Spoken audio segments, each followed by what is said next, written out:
A little nonsense is what I need. Now if you wanna get the best of me, got you smiling, that's for sure. Funny how you had the best of love. I don't know if I'll make it home. I don't know, not like I can. All I know, turned up this gold. Only know I want the best of us. So I dance the night away when nobody's awake. I'll be the last to stay. Dance the night away, no matter what they say. Dance the night away when nobody's awake. I'll be the last to stay. Dance the night away, no matter what they say. Arabic with man's housewife, I wouldn't work out.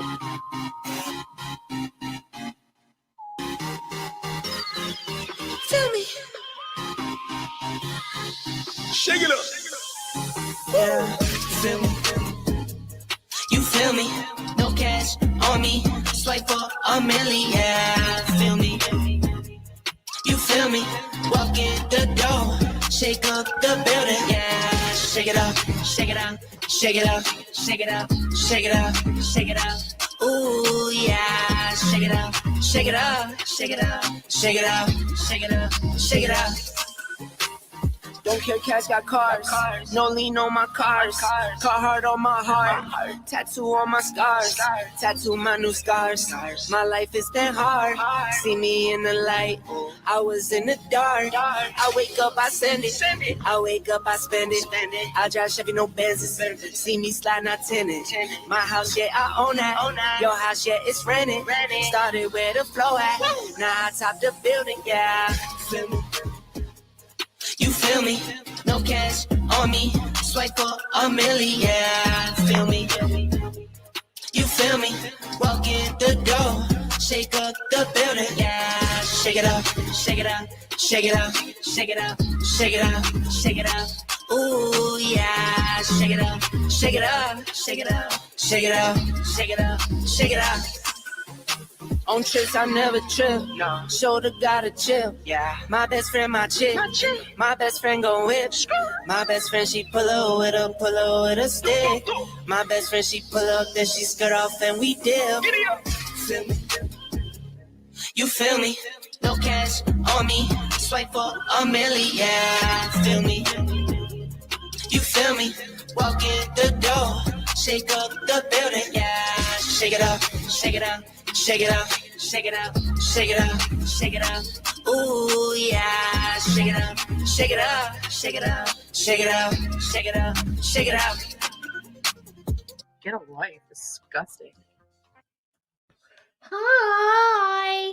Hello, everybody. It's been a little while, I know, and I was going to come on last night, but it's a bit hard because Pulpy and I are on the same schedule, and everybody loves Pulpy, and I love Pulpy too, and I can't compete because he's huge. I like to join in. I like to sit back and listen to Pulpy as well, so I get a bit of FOMO. Plus, it's nice when you see the regular faces. You know what I mean? Like you go into a chat and you know the vibe, and it pits mum and dad against each other. That's how I look at it. Pulpy and I are the mum and dad of Australia. And nobody wants to live with one more than the other. That's what I say. So why should we make you choose? I just try and do it outside of his time zones, and I'm trying to find my own little pocket.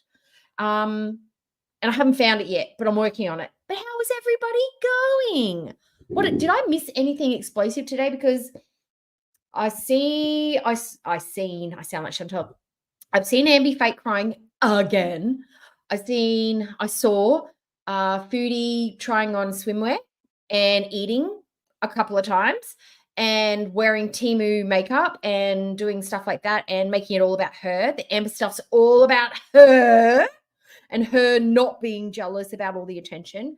But was there anything else? What did I miss? What is it? Oh, hi, Sour Cats. How you going?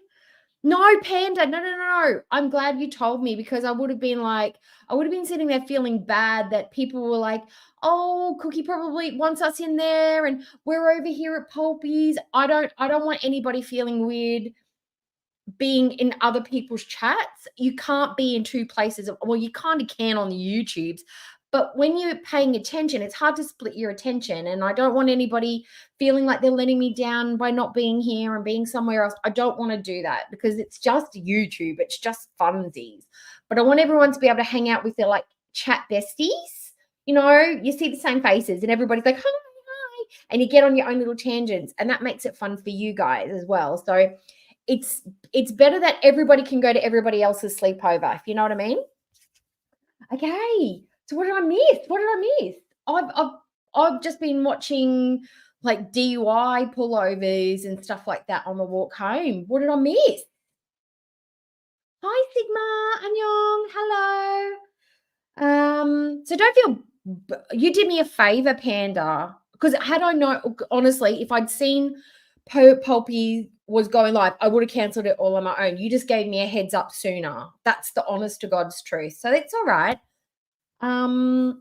That's all right, Panda. I know you'll always pop in and out. Oh no, I did not see that. Oh my God, that's huge. I don't know. Oh, I don't know if I want to. Oh my gosh. Oh, okay.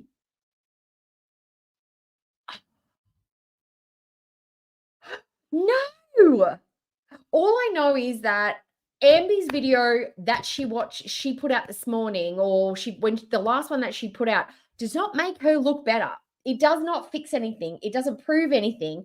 What it proves to me, because we're going to watch it, is that she is happy to third wheel it, feels like she's like yummy enough that she can try and steal someone away from somebody in an established relationship, or she doesn't have enough confidence in herself that she can be like, no, I know my worth. I don't want to be with somebody who's already committed to somebody else. I'm not willing to wait around. Like she's desperate either way that you look at it. That's how I look at it. But wow. Hi, Simples. Hi. Oh my God. But I don't want to take their views. Like, if it hasn't been dropped for at least 24 hours, I'm a bit remiss to jump on somebody else's video, honestly. Oh, yay. Oh, thanks, Be Kind. Oh, speaking of, I've got to go in here and do this. Okay. I've got my free memberships. The 10 free memberships are up for the week. So let me see if I can go. I've got my thing open here. Hang on.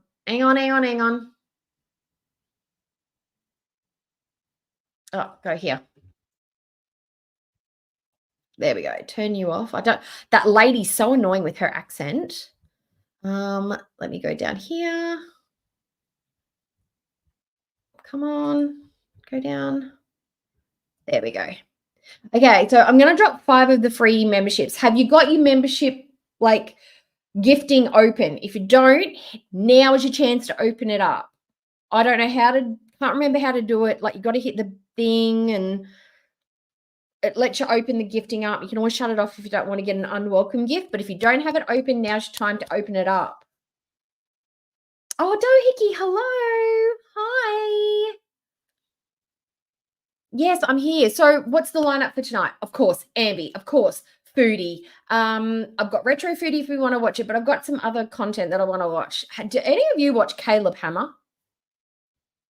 The finance guy, the guy that reams people like entitled brats and people that are just like kind of like people like Foodie who just do not want to be adults and take responsibility of their finances. And he literally sits them down and just reads them to filth, but whilst trying to help them with their finances. It's an absolute, oh my God, it's so awesome. And I want to introduce you to Dakota. It's a one-off. It's one of my body cam ones, but it's like, he's a mama's boy. Look, it's not a violent, aggressive, drug-induced one. It's literally just a drunk guy he gets in trouble, but it's not. It's humorous. It's a safe one. It's not going to trigger anybody, I don't think. Okay. Oh, Amber's mess is messy. Oh, have you? Oh, all right. Well, I might have to do something with that now that I can edit a little bit more. So let's just get into it. Let's get into Amby, because I've got some thoughts. Like, oh my God, Amber and Foodie just really mirror each other sometimes, don't they? And Foodie's response to the question nobody asked, is she jealous of Amber? Why would they ask that question? Nobody would ask that. Nobody would ask her if she's jealous about it. I think that's a question she just asks herself. Am I jealous? Yeah, I am. Okay. All right. So are you ready, guys? Because I'm ready. Do you want Big Cookie or Big Amber? Let me know. Natural. Where is she? Oh, that's okay. But thanks for popping in. Nice to see you. Now, my plan is, okay, guys, my plan is I'm going to be on. I have no idea if Pulpy's coming on. If Pulpy doesn't come on tonight, which he probably will because there's new content and it's interesting, I'm going to wind my stream down. But if he doesn't come on, we might go a little bit longer. How do you feel about that? That way you can do both. Okay? Okay. She is a fashion icon, and we are going to look at the Temu. We are going to look at the outfits, but first we've got to get through Amby. Now, her volume is kind of always a bit low, so we'll speed her up. We'll go 1.25. Now, if I forget to play the content, can you please, what do we do in the chat? What do we do? What do we tell Cookie? What do we all as one hive mind type in the chat? For the newbies, you may not know this, but what do we write? Okay. Was the troll? Who's the Abyss girl that died? And did they use a dead woman in their troll? Oh my goodness. I don't know. I don't know the tea. Should we go and have a look at Geordie's? I feel bad. Maybe here's how we'll balance it out. What if we use Geordie's content? Because is that the best place to do it, or should we use apathetic facts? And what I will do to compensate them is I'll send them a super thanks for the video. And that way that's payment, for the AdSense and stuff like that. What do you think? Does that sound like an idea? Oi, dickhead. That is exactly right, Panda. You get a gold star. If I am sitting there talking and I have not got anything up on the screen that you can hear or see, you have to all type in big caps lock, oi, dickhead. I will eventually see it, and then I'll be like, oh, that's right, I'm not playing the content. Code word, that's my safe word, oi, dickhead, okay? Are you ready? Go. Okay, let's listen to what Amby has to say because it's all so very important. But before we start it, I do like to point out that she has taken the time to accessorize, put a nice little outfit together, and do her hair. Her mental health is clearly on the uptick because she's taken, she's maybe washed herself, maybe at least put some dry shampoo in the hair, and we've brushed it. There is no poop bun. She's not struggling as much as she was the other day. Yeah, it's clear, it's obvious. The poop bun means she's struggling. Hey guys, so I originally had a different video that I was gonna have go up today, but I just feel like a lot is happening and it's super overwhelming. I don't know. Like, I'm only one person over here. And it's just like so much is being said, and I know legal terms love to be thrown around, like slander, defamation. 9 times out of 10, people don't really insults, speculation, and theories are not the same as slander and defamation. Slander is when it's a bold-faced lie that could harm that person's reputation and cause them damages, loss of business, loss of clients, harms their reputation, and it has to be untrue. Defamation and slander are similar. But when it's true and people just say the words that describe that behavior and that action and the facts before them, that's not defamation and slander. That's just gossip. We're just gossiping about the facts that are being put to us. That's it. That's not slander or defamation if it's true. And it appears to be true. really know what they're talking about. But I feel like in the situations that have been happening recently, there is a lot of slander. There is a lot of defamation. Like, there's a difference. So do you think this is the best order to do it? Watch Amby's and then go and watch Geordie's? Do you think that would be right? Should we do that? Because this is only really short. she's sped up, and then we can go into Geordie's, and then I'll just send them a super chat or a super thanks just to compensate them for using the video within the 24 hours. Does that sound ethically right? Because I don't want to be like stealing content and stuff. Like, you know what I mean? Like gossiping versus like downright, straight up defamation, lies, completely making up stories that aren't true at all. I told myself I would never talk about this to protect myself because it is scary, because there's a lot that goes. Is it scary or is it embarrassing? Is it embarrassing? Because here's the face of it. Everything I say here might sound absolutely ridiculous because we haven't watched the Geordie thing, but here's what I'm going to go by what I think of this video, and then things might change once we watch the Geordie thing. Amber, in the circumstances that we know right now, it's embarrassing for her that she's attracted a feeder. They only, in essence, want her because of her size, not because of her personality that's attached to the size. They literally just want her for her obeseness. And that's something that Chantal and Amber pride themselves on, that they get normies, they get people outside of the fetish community because they're so pretty, they're so entertaining, they're so intelligent, they're so nice, they're so everything a regular size girl is, so they can get regular size boyfriends or partners or whatever. They don't want somebody who's into fat girls because that means then they're just a attractive fat person. It's an ego, it's a kick to the ego. That's why they don't want to be wanted by a feeder. In it, but like if I can somehow prove that I'm not lying, then I'm going to do that. I shouldn't have to. I shouldn't have to stand here and do this. Like, I honestly feel. You don't have to. You don't have to do this. If you're struggling mentally and you feel like you just want to disappear, you can take a week off and then come back and pretend like nothing's happened. That is your right. As a person, you do not have to address anything that's painful publicly. You can take it to a therapist. You can take it to your mum. You can take it to Alexis. You can take it to your numerous DM buddies. There are plenty of, you could even have a chitty chat with Foodie Beauty. She's like, drop me a line, girlfriend. I'm here for you. There are so many people outside of your world that you can lay at their feet and they won't tell anyone, that you can trust them.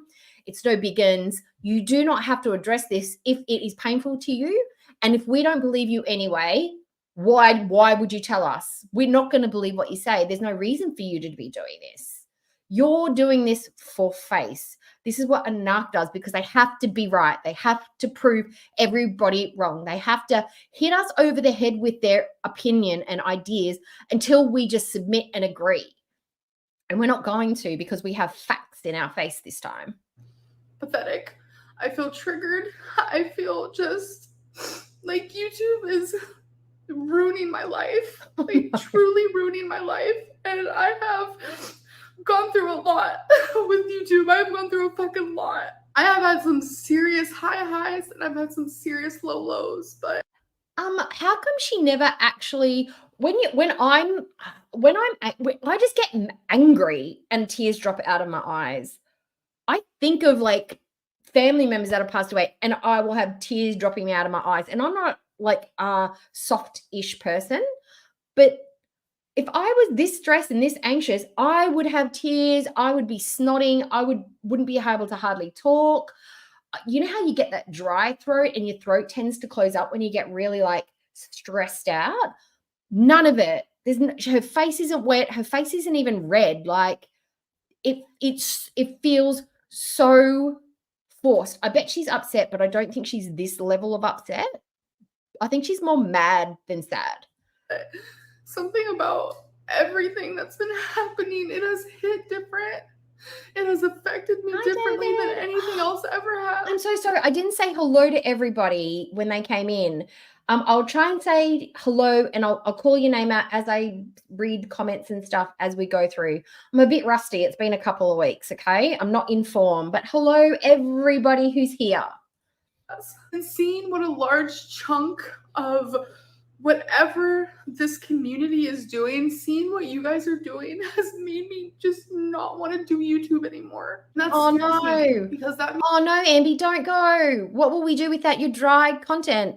Who's going to open the fridge and be there on the other side? Who's going to make strips of beef in the air fryer? We'll never figure that recipe out on our own. What will we do? We won't have someone to compare poop buns with. We won't have to look at your stupid plastic necklace anymore. We won't have to talk about and look at your stupid earrings. We won't have to guess whether you do or do not have makeup on that day because you are so stunning all the time, it's hard to tell. Whatever will we do? We'll never know what journal you've picked out. All of these things would be missing from YouTube if you went away. Whatever shall we do? means I'm about to drastically change my life if I choose to take a step back. I really don't want to stand here and cry and be whiny. I don't want to do any of that because I do take part. In the chat, guys, if you want to, put in what you would miss most from Amby. If Amby left the YouTube, put in there what you were going to sit and what do they call that? What's that word? What is your... There's a word that all the kids are saying at the moment. That's my blah, blah, blah, blah, blah. It's the thing that you can't stop thinking about. Roman Empire. What's your Amby Roman Empire? Partial credit into all of this. Years ago, I became a fucking troll. A huge troll. I almost asked for the negativity. Okay, excellent. Thank especially you. Like Thanks, 2019, so it's 2018, 2017. I almost asked for it. Any attention was good attention for me. Even if it was bad, even if it made me feel like shit. But as someone who's going to be 34, I'm assuming that's 1 hour and 35, not 1 minute and 35, because that's a quick start. years old, I regret. I'm sorry. Amby, this is the relationship that you've had with community. If this was a real relationship, you were you and we were your partner. The whole community is your girlfriend or your partner. If you cheated every year up until 2017 and you lied and you stole, and then all of a sudden in 2018 you decided, no, I don't cheat anymore, I don't lie anymore, I don't steal anymore, even though all the years before that you have, why would you think that we would trust your behavior when all you've demonstrated to us is the exact opposite? You can't just be like, I've changed and I don't do that anymore. People are going to still expect that behavior from you. And we have examples of you doing that in the recent future. So just because you say that you're telling the truth, well, this is how it is, we don't trust you. And we have every reason not to. I regret that side of me. Oh. But we do shit in our 20s that we regret. Fantastic. Unfortunately, Ooh. it's like this is just staying with me. We're going to miss sexy, sultry TikTok. They'll go away too. Her slow blinking and soft mouthing words to songs in a sexual way to capture potential partners. We're certainly going to miss that. We're going to miss the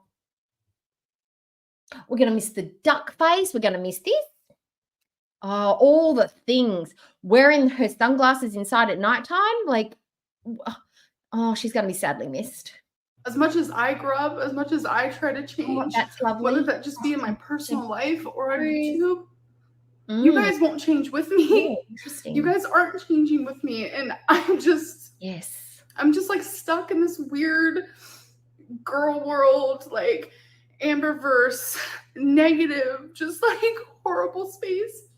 And I want to break up with it. I don't want to be a part. No, I was just clarifying, Lisa, because I can be a bit like stupid sometimes. I just wanted to make sure I understood it anymore. And I just don't know what. Well, you can't break up with it because this is what you've taught us.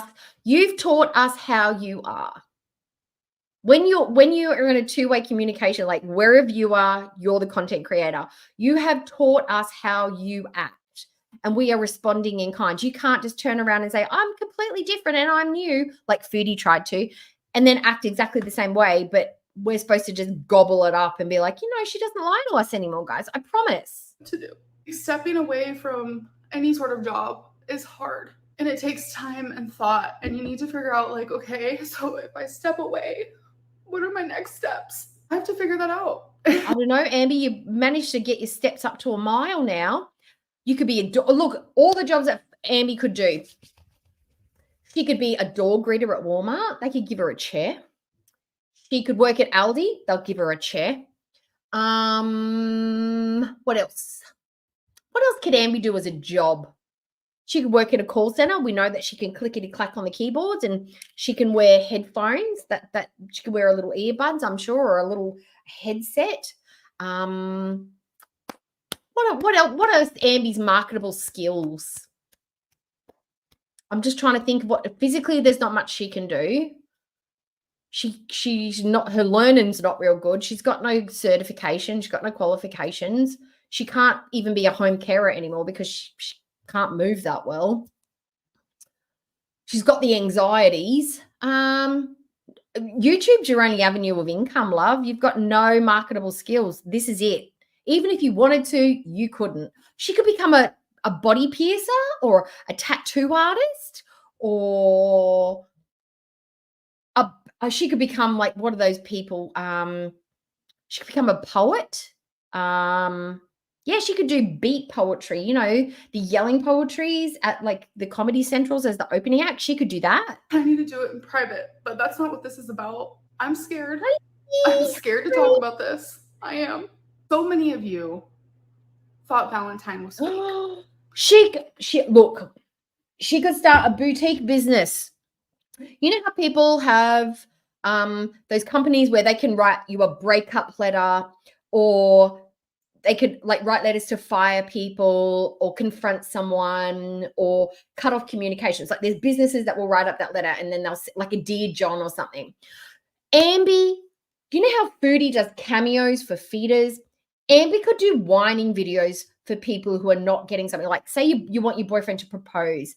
Ambi could do a whining video. It's like, oh my God, Darren, it's been like 70 years. She's like a total catch, you know? And then she could do like some of her sultry TikTok moves. Be like, you'll be like a total winner. You'll be like Lego legendary if you just like propose. I'm going to send one of these videos every single day for the next 6 months until you propose. Like that would be like, she could be mental warfare for people who are not getting their own way. How fast do you think Darren, or whatever I named him, Barry, is going to propose? How fast? She could whine her way into any situation. That was the biggest thing. Valentine isn't real. Valentine isn't real. She could be a for what it was. I was like, they don't want to believe me. That's fine. I'm actively having so much fucking anxiety for what I'm about to say. Like, whoo. Valentine's name is it anxiety or shame? Because shame could feel like anxiety. If it's something you don't want to say out loud because it makes you look bad, don't morph that into anxiety. You're probably feeling a bit sketch because you know you're going to end up looking like a total shithead. Erica, and Erica had a wife. I'm about to reveal screenshots that I could find because this is the only way that I'm going to prove it. Here is me not making time for my friends because I am literally always. Oh, God, she's such an arc. Here's me not making time for my friends. Oh my God. She's like, I'm all in. When I'm in love because of my BP, when I'm in, I'm in. It's like, here's me pushing my friends to the side. So that makes you look like a shitty friend that you would let some stranger that you haven't even met yet, that is married to somebody else, but you're pushing your friends out of the way for a potential, not even an actual relationship, a potential relationship. That makes you look like a shitty friend. Always giving every single part of me to Erica. You guys know I struggle with BPD. So one of those things is when I get into a relationship, my partner. Emma, you don't struggle with it. You have it. Or so you say. You say you struggle with it. What do you do to not struggle with it? Do you go to therapy? No. Do you have meds for it? Maybe. Who knows? But just because you struggle with BPD doesn't mean you're a cheating, lying, adulterous, don't care about other people's relationships or boundaries. That's what that tells me. You say you're a good person, you're an honest person. Somebody like that would not be involved with somebody who's already in a relationship, whether they're getting divorced or not. You don't do that. You wait for them to be free and clear because it gets messy. Literally consumes me, whether they try to or not. Do you guys remember that night when my mom stayed the night with me excuse and we colored like children? And people were like, oh my God, they're such children. Yeah, that was when I was breaking up with Erica. Here's my friend Alexis just being Alexis. And to top it all off, here's a screenshot of me telling Alexis that Erica's wife called me while I was at a birthday party. I'm sorry. How is Erica's wife? Look, I don't even know what the situation with Erica is, but we're just pretending like this is all legit, okay? And these aren't totally made up. And this is the actual situation. So Ambi is having DM conversations and relationships with Erica, and Erica's wife's rang. How is Erica supposed to know that you're at a children's party? Why would Erica give a shit if she's interrupting your day? You're speaking to their partner. I'm not your friend. I don't have to be kind to you. I'm going to ask you some pretty tough questions. You are cheating with my partner. You get no consideration. Get fucked. Get fucked. I don't care where you are. I'm going to talk to you. Remember that birthday? If you don't want to talk to me, you hang up and turn the phone off, block it, put it away so you don't have to deal with it anymore. Or you can just hang up when you find out it's me. The party I went to when I was outside, it was super hot. It was at a park. It was that day. You guys went from believing Valentine was fake to them believing Valentine was my most recent ex, all for entertainment while actively ruining people's lives. Valentine was No, we don't think that for entertainment. We don't just think, oh, this is a funny thought. Let's go with this. You gave us information and we put 2 and 2 together and we know you. And what you told us, things were overlapping and not making sense. We're not idiots. If it doesn't make sense, it doesn't make sense. You're a stage 5 clinger.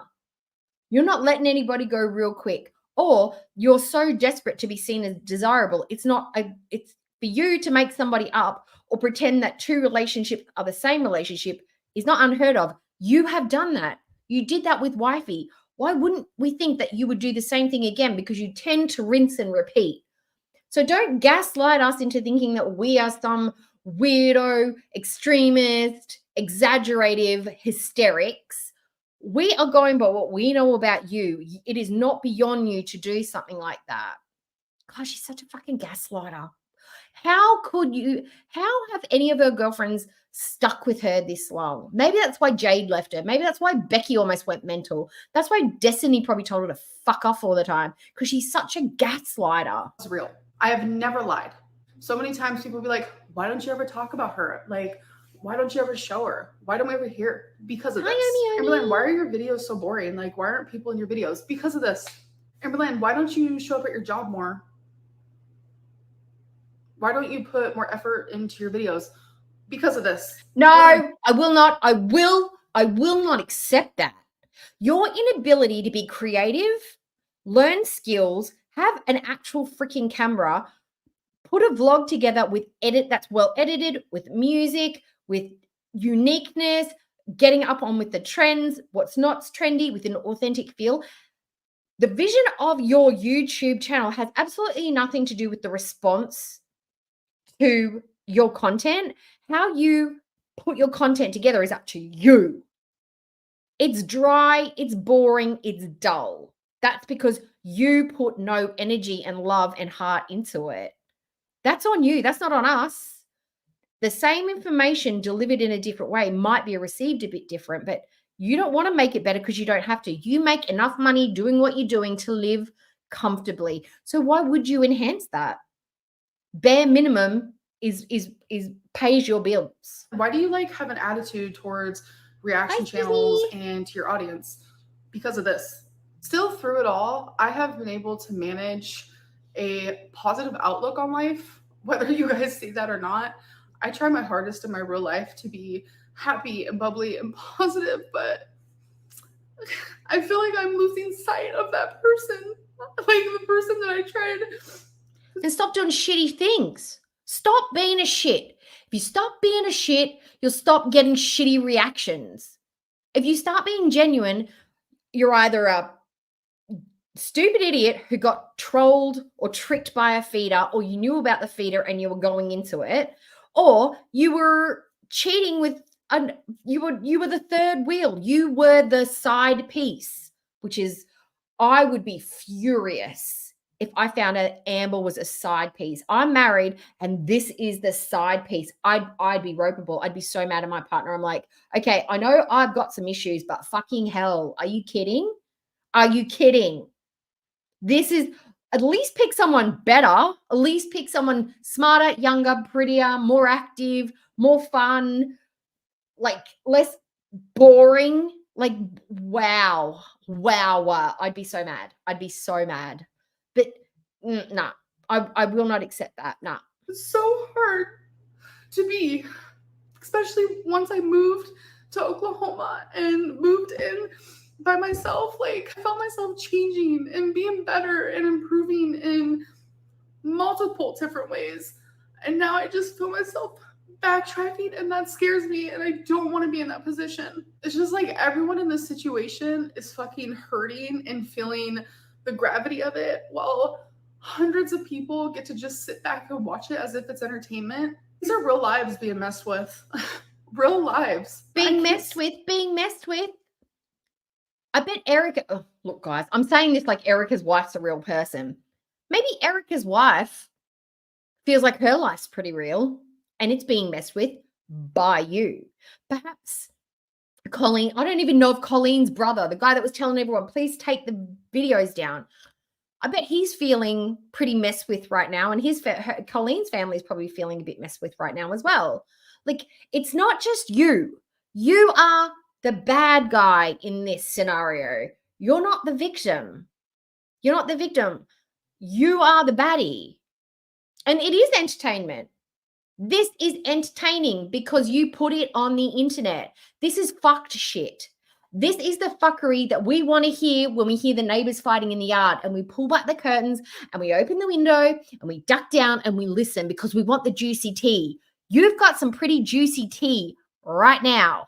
You did that, not us. Sit back and let it happen and watch it happen. I can't support it. I can't condone it. Never would. And I know a lot of you don't either. Like, I'm getting so many messages on Instagram every single day of people that are literal, even haters that are like, okay, let's flip it. Let's flip it. We find out that Tommy's a feeder, a bona fide, genuine feeder. And our response is, excellent. This is going to be great. Let's watch Amber get fat, get bedbound, get immobilized, and potentially pass away. Let's get on board. Let's support this relationship. This is going to be so fun to watch. She would be mad about that. It's like, you haters, you want me to pass away. You want bad things to happen to me. But no, the reaction from the community was, we don't think this is good. This is scary. This is bad for Amber. Look what happened to her previous partner. They passed away. They got so bad and so unhealthy that they died from their mass, their body. And they were with somebody who was giving them, actively pursuing them to gain weight. We're haters. We're not supportive. What direction could we have gone that would have made Amber happy? You know what it was? For us to just sit there and watch, give her the views, give her the AdSense, and just not say anything, have absolutely no opinion on it whatsoever, or have the opinion but just not voice it. This isn't right. Like, what you're going through Brittany, is not okay. Something I have very strongly learned, and I have known from the beginning, reaction channels don't care about me. Neither do the haters. All they care about, how many views they can get, how much money they can make. And the only way they can do that Amber, no, you're a dummy. You're a dummy. Dummy. People who react to you, who are reacting to you now, were reacting to you 3 weeks ago, reacting to you 4 weeks ago, reacting to you 5 weeks ago. All your content was bullshit and boring. They were still reacting to you. They were still talking about you. They were still doing live streams and videos and compilations and blah, blah, blah, blah, blah. At the moment, you and whoever else have done some shady shit. It's juicy. It's tea. It's wickedly more interesting than anything you've done in the last couple of months. Their schedule has not changed. How much they stream has not changed. The content is more interesting for the wider audience to come view and collectively look at. Nobody new is popping up because of this tea. It's the same old people, but they've just got more people interested because this is wild. This is scandal. And that's why people are watching. Nobody's doing more than they normally do. It's just more fun. Disliking every single thing that I do, nitpicking every single thing that I do, creating drama and fake stories around every single part of my life, and doing it consistently. And that consistently has been wearing at me for years and years and years. And this is finally the straw that broke the camel's back. And I'm personally hurt and I'm lost. Look, in girl world, we don't talk about camels. That camel would spit in your eye too, Ambi. Leave the camels I'm alone. confused and I don't know what to do from here on out. I struggle with. Stop talking about this. Here's what Amy should do. Stop talking about this. Stop blaming everybody. Ditch Tommy, ditch Erica, dip Brittany, dip everybody. Stick to going to bingo and the casino with your mum. That's it. No more Insta DMs. No more TikTok, slutty TikToks. Just figure out how to do better vlogs. That's what you should do. And stop abusing Drew Barrymore's air fryer with steak. Put some fucking veggies in there occasionally. With BPD. So like everything that I'm feeling is normal and I know that in my rational side. But like I'm feeling it at a magnitude that like normal people don't feel. I don't even know. Oh. Does everybody's chest feel tight? And you just want to do this? This is what I do when I'm like trying not to punch someone in the face. I've been waiting for her to say it, is one of the narkiest things she could say. I have feelings that are reasonable and rational, but I'm feeling them more than other people feel them. I'm feeling them. She's feeling embarrassed and she's feeling mad and she's pissed off that a plan that she had in her mind has not been gone to fruition on the YouTubes. She doesn't know the stress of I don't want to say that because that might trigger someone. Real life stresses, not being able to pay bill, eviction, being homeless, living in a car, a husband actually cheating on you, living in a DV situation, children with special needs, being victimized because of gender, race, creed, color. These are real problems. But she feels things on such a magnitude. She doesn't know what we feel. She doesn't know how badly we process things or how well we process things. She doesn't know how we feel. To say that she feels, I feel them so greatly. You guys don't even know. I'm like a human magnifying glass for emotions. Fuck off. You are such a maniac. She's a maniac. I know what I'm saying at this point. I just know that whatever I say, like, it just feels like there's a large amount of people that are just deaf to my words. But if I can prove that Valentine isn't someone that you guys think it is, there's your proof. Okay, great. Whatever. Okay, so let's go. Okay, we're going to watch the Lordy Geordie thing. What is his channel's name? Lordy It's Geordie? Oh, Lordy. It's Oh, Lordy. Sorry, I don't watch Hope. I know about his channel, but I don't watch it, to be honest. Oh, Lordy, It's Geordie. I'm like, Pepsi's making me burp. Sorry, that's kind of gross. Okay, all right. It's a live stream. It's a live stream. Things just got worse. So that's 5 hours, 2 hours. Is it called, oh, look, I've got a, oh, here, it's 4 hours and 25 minutes. It's that one. Okay. So let me get, do we watch it in real time? Do we need to speed it up or anything? Or does he talk like normal person speed, not like the girls? Now, does he have an annoying accent? Because I struggle with accents. I really do. I really do. Oh, where did you go? I don't want that. Things just, is that it? No. Where did it go? No? Hang on. It just went away. That one. That's the one we want. Is it coming up?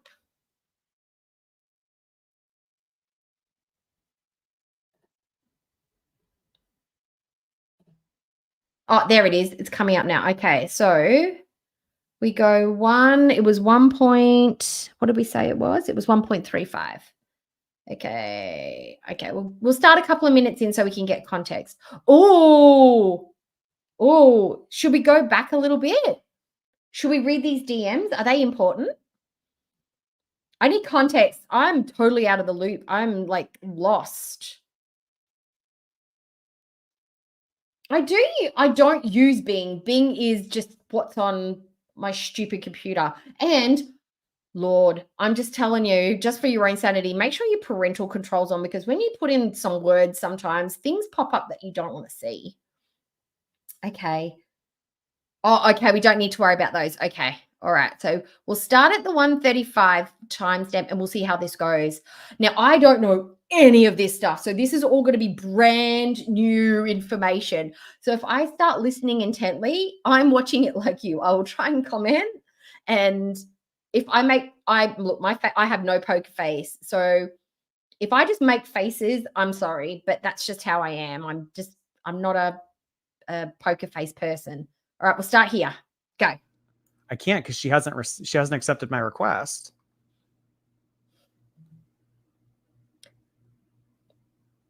Not to sleep with her robot. What? She has to accept. What is that? This shit has haunted me since it happened. Finding out your ex-wife is flirting with a 600-pound abusive narcissist would haunt anyone. Your feelings are valid. It's so much worse than that. Ambi put her life on 360. What's that mean? She's fucking psychotic. Telling Erica. Who is black? Who's black? Who are the two people talking in this text messages? Is this Brittany and Erica? Brittany and somebody else? Who is this with? Telling Erica not to sleep with her own wife. Who the fuck does that? Oh my God, that's gross. Hold on to my knickers. Oh my God, okay. Accept my request. Oh, okay. Wait, like this is glasses. Yeah. So the username that you're sending me, I have requested to follow that person, and she said call her on Instagram. I can't. Oh, life 30. Oh, does that mean like you know where they are at all times, like GPS and stuff, you've bugged them? Is that what that is? Let me see if I can call her on the desktop. Oh, hang on. Let me pull up my. Before we get into this, and before I forget, sorry guys, I'm going to find my channel. Where's my channel? Here we go. I'm going to drop the memberships because everyone's had a chance to if you want the free membership to open up your where are they? Oh, hang on. Where are they? Memberships. There we go. I'm going to drop 5. So if you haven't got your memberships turned on, I'm sorry, I can't help you. Okay. 5 are dropping now. Let's see who's got them. Okay. Shelly Dally. Yay. Shellcat. Woohoo. Pixie Dragon. And Sarah Wilkinson. Hello. And Sir Circus Cattle. Hello. Welcome to the Cookie Cutters. You have access to my old members videos and membership members lives when I do some, and I'm going to be doing my members lives again soon. You'll probably be doing breakfasts with me. They'll be random, they'll be impromptu, but I'll upload them so you can like at least listen to me nattering doing my breakfast thing in the mornings. Okay, so there we go. Memberships are dropped. I'll do 5 more later on, but let's get into this because I'm so excited. I'm excited for some juicy tea. Whoop, whoop. Instagram on here. Is it loud enough? I can turn me down. Messages. Hi. You can send more messages. Oh, okay. All right. Jeez, wow. we got her. Oh my God. Okay. So he's just literally, okay. So context, he's literally just DM'd somebody on Insta who he's somehow found out that the wife, I'm assuming, and he's DM'd them and now they're going to talk to each other. All this just because he found out who they were on Instagram. Oh my God, I'm not nosy enough. I probably wouldn't call them anyway.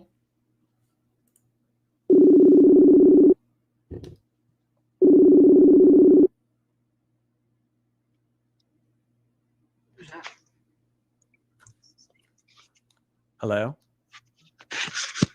Wait, one sec. Say something again? No. Hello? Hello. Hey, can you hear me? I can barely hear you. Oh gosh. I hope it's loud enough. I'm sorry. I don't know what's going on. Oh, you know what? It might be because I have the live up. Is that better? Does this mean that Emily, no, Eric, like they're Southern? Are these people from Kentucky? Are these Kentucky people? Is that better? It's actually my phone. I can hear you through like my speaker, but I can't hear you through anything else. Let me see if I can connect you to Bluetooth. Okay. Yeah, if you have a YouTube video pulled up, it'll make this lower. Hold on.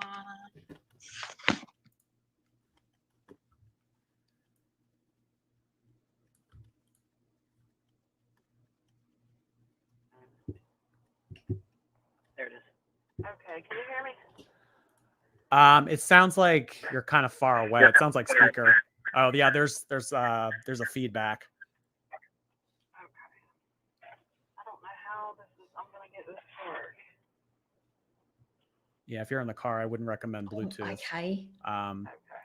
Speaker might work better. I'm hoping they get the technical stuff sort of sorted out soon. Not that I'd be able to fix anything. I bet his heart is just racing. Okay, what about now? Yeah, that sounds great. All right, that works. Okay, so hi, I'm a reaction channel on YouTube right now. We are live with a few thousand people. Just making you fully aware of that if you don't want to be involved in all this or whatever. But I'm kind of similar to what Zachary Michael does. I know that you've reached out to him in the past, but yeah, there's just all this crazy stuff been going on. Wait, what have I missed? Why would they be reaching? Why are they reaching out to Zachary Michael? What's going on? Over the past week about Erica. So you're married to Erica? I am actually married to Erica. Okay. And just a heads, we are having a whole statewide internet data issue. So if I sound kind of like muddled, that is why. Okay. So yeah, I had a whistleblower contact me this morning and be like, brace yourself. And it began from there. I've got hundreds and hundreds of people trying to contact me. That's why it took me so long to just find you. Yeah, I can understand all the messages you've been getting. So, I mean, was this a relationship? Before I start to feel bad for her, should I be feeling bad for her, or is she like a bit see you next Tuesday? Like, because I wouldn't want to wake up and have lots of people DMing me. Oh, look at this person. Look at this, that, and the other. Like, that's not very nice. That they had together online, and it was just like over messages that you didn't know about. So what had happened is after the boohoo breakup with wifey, we were, we have been avid watchers, Hater Nation for years. Oh. So I told Erica, we follow everybody, all of them. No, they know about Girl World. They're in Girl World. So they're not completely... No. I told Erica, I said, I wonder if you message her if she would reply. She's like, I don't know. Let's try. So she actually did respond. It took her less than 5 minutes. Oh. And I actually have a co-star here. The famous Erica is with me. If you would feel free to want to ask. Shut the front door. No way. No. Ask her any questions.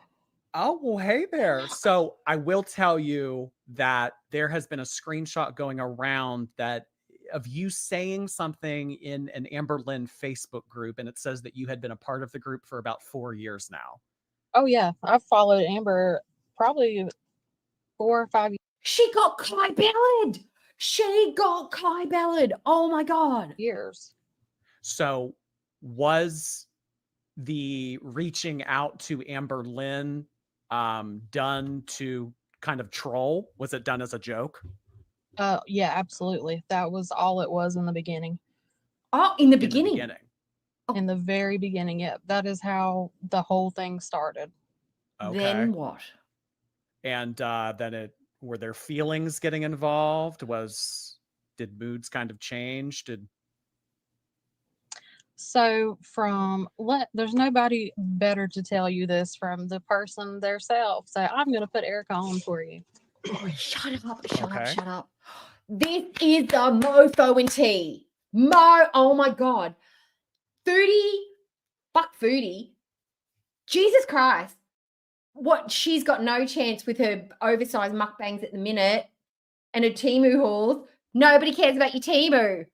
This is, oh my God. And all he did was call somebody. They've been waiting. How come Zachary didn't pick this up? Maybe it's not his style. That was my face, Geordie. Probably not in as much detail, just to answer his question. Okay. Hey, Geordie. Hey there. How are you? I'll admit I'm a big piece of shit right now, and I'm admitting that. And everyone that's watching, I do apologize. This got way out of hand. Shouldn't have So is she a troll with a heart? Did she start getting feelings for Amber? Did it start as a troll, but then she fell in love like Pretty Woman? out of hand, and I made a mistake. And if I could take it back, I would. So Why would you take it what back, happened though? was, why I messaged her was she posted some TikTok or something talking about masculine or something like, what's your type? And I was like, mask women. And I looked at Brittany and I was like, should I do it? And she's like, yeah, like do it. And see It was the fucking TikToks. Girls out there, if you're looking for a partner, all you got to do is get on there and lip sync and look a bit sexy and rub your boobs in a really awkward way. And you too could get trolls in your DMs. she responds, and I did. And so, like, yeah, I played the game for a little while, and then, you know, it started becoming a problem because I guess Amberlynn started becoming attached, you know, as far as asking me questions, as far as, like, what am I doing? Why didn't I respond with Stage 5 clinger, Ambi, started to show up. So that just, okay, I know we're supposed to be watching this, but I've got some thoughts. So that just shows me that if it just started off as a troll and whatever Erica was telling Ambi was starting to get feelings. It wasn't genuine. It wasn't real. It was just words. But Ambi was gobbling it up. So that basically means it doesn't have to have any feeling behind it.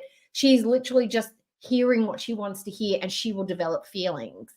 That's why these internet relationships are not a good idea. within so much amount of time, like clocking my response minutes. And Little backstory to Okay, this, though. no. You know, Amberlynn was very much aware that Brittany I was reached in the out to picture. Jordy. Let's get that really Yeah. clear. She Yeah. knew the whole time that I was in the picture. yes, So when you first reached out, So Ambi knew the whole time and she was like, this is my time to shine. I'm a sexy mofo. I'm going to catch me an already attached person. Even though there's probably million of women out there that I could go after, I'm going to go after the one that's already in a relationship because I'm not a piece of crap. Okay. to her after she had ended things with Wifey in the summer of last year, Oh, is she? you made it known Is she really that you were pretty? married reaching out. yeah. Are there pictures of Brittany on Twitter? Because I want to see. I want to see what this lady looks like. It doesn't really matter. Like, honestly, it doesn't really matter if she's pretty or not, but that would be a kick in the guts to Amber as well. Okay. And we are Okay. not the married couple she was intertwined with. Sorry, say that one more time. I said we were not the only married couple she was tangled with. She was talking to other married couples as well. Well, have you been seeing everything that's been going on the past week with this Tommy girl? Yeah, and the funny thing about that No, is wait, 16 hours. Brittany, wait. You can't just drop that. We need some more info about that, girlfriend. Is this the polyamorous thing? What is this? Does Ambi do this to like stroke her own ego? I can get somebody who's married. Like it's the extra challenge. Oh my God. I need proof. Brittany needs to bring the receipts. Brittany. Hours after I caught on to this crazy nightmare that was happening, Tommy all of a sudden had a ticket. 16 hours after I found out and after everything was severed, Tommy was on a plane trip. So Okay. the whole time Rationally pretty. Okay. Erica and her were talking, she was also talking to Tommy. Where are they going live? From Instagram? or from like where are they going live? And many other people. Have to do some hunting So, around. you know, I don't know why we're getting the pushback and no one else is. 16 hours after Erica and Amber Lynn ended things on Instagram, Emily had bought a plane ticket and had gone and visited. Exactly. Yes. Wow. Okay. Because I mean, a lot of people have been saying over the past day and a half that they were the same person, that Erica and Emily were the same person. Ambi is a hoe. Ambi's a hoe. How can both people be her one true loves? She's got who? How do we know there isn't a number 3, 4, and 5 in backups? How do we know? How do we not know that she hasn't got like a bunch of weirdos on the line at any one time? Oh my God, Ambi's a hoe. So No. Erica is Valentine. That is Valentine. Okay. No. So- Oh, So- okay. All right. I mean, I broke it down. I mean, I didn't think of you at first. Like the first person I thought of was Apathetic Facts. Mhm. And we reached out to her and I sent her probably, what was it, like 30 voice messages? Kind of just broke it down. 'cause Yeah, broke it down. Like we just got done talking to her. Okay. But I can That feels like they are deliberately trying to get up under Amber's skin because they know about the history of, if they've been in Girl World, they know that there's a bit of a history there with Apathetic Facts and Amber Lynn. So they would have reached out to her first because they know that that is like the one person that would probably bother Amber the most. 30. That's nuts. They're a little bit touched. I'm getting the vibes. 30 voicemails. Maybe she was at work. Maybe she was busy. like briefly give you everything. She's a back. So Oh, Amy's a back. things started getting Backup more hoe. involved She's a backup between me hoe. and her, and you know, she kind of used her BPD as a crutch, Yeah. saying, you know, me not responding to her in like a timely manner, you know, triggered her. And so it was almost like I was being like forced to you know, react to her and to interact with her. And so she was like, you're always choosing your wife, you're always choosing her. And you know, it was Valentine's Day, and Yeah, because that's your wife. If your wife figures out you've got a side piece, especially on like Valentine's Day, or like you've got to hide the side piece. The side piece needs to be like undercover lover. Your wife needs to be feeling prioritized, or they get suspicious. Valentine's Day, important. Yeah, you are the second, or even third or fourth job, wife, kids, job. Those should be your priorities.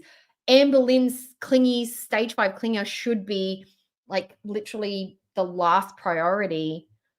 The naive. she's like, you never choose me, you know, I'm always a second option. But Yeah. meanwhile, before all this had happened, she was talking to, I'd say like, I want to say 2 people at the time. It was some girl named Abby and then some other girl named Danielle. And then like Alexis, of course, like was her friend, but you know, Amber has said things over the phone I can't prove through text about Alexis and her ordeal, but I'll get into that later. So things just kind of felt uncomfortable, and I kept interacting. You know, Literally, Geordie. I might have to start watching Geordie stuff because Geordie is me right now. Like I'm literally like, oh my God. Ambi's a filthy hoe. She is a manipulative, narcissistic clinger. She is a cling on. Oh my God. Oh my God, how embarrassing. So embarrassing. we're in an emotional relationship. She was feeding me the shit she feeds everybody else. And I fell for it. And I'm not a victim. Erica. You've been around Girl World. You know what Ambi's like. Don't say I fell for it. I fell for her charms. I don't believe it. Okay, I'm gonna go ahead and say I'm not a victim. My wife is a victim of this. I should be the one Thank you, Linda. Thank you for your $5 super chat. It'll go towards giving Geordie some money for allowing us to watch this without. I hope he doesn't get mad at me, but we're going to give him a little bit of money because it hasn't been that long since he put this out. I'm getting the backlash for this. I made this stupid mistake. Jesus, I was stupid for it. If I could take it back, I would. So yeah, I entertained, led on Amber Lynn. Gave her what she wanted. She asked for screenshots of my messages, of who I talked to on my phone and my DMs and stuff like that. She's a total control freak narcissist. Oh my God, this is the best. Like that on Instagram, and I sent them to her, and just to I kind of just felt pressured and on eggshells the whole entire time. And yeah, if my husband said to me, I want you to screenshot everybody you've rung, I want to see your call logs, I want to see your DMs, I want to see who you've sent gifts to, what you've been looking at on Pinterest. He knows it's just hot Korean guys, but I would be like, fuck off. You can fuck off. And when you've hit the corner, you can keep fucking off. That's none of your business. I've never done anything to be untrustworthy. She is married and an adult in a committed relationship. She doesn't need to send you shit. But Erica, if you are dumb enough to do this, whatever. I tried a couple of times to get out of that situation, and she would literally get on FaceTime and give me the tear. Give me the tear. You kind of felt like you wanted to take some steps back, but it was so overwhelming. Many times, yes. And so that continued on until June. But here's the difference. It's called ghosting. Ghosting is the thing where if you don't want to talk to someone and you live not close to them, you can literally just block them. Block them on your phone, block them on your emails, block them on your Insta, block them on your Snapchat, block them on your Facebook, block them on your TikTok. You can block them, block them, block them, block them, block them.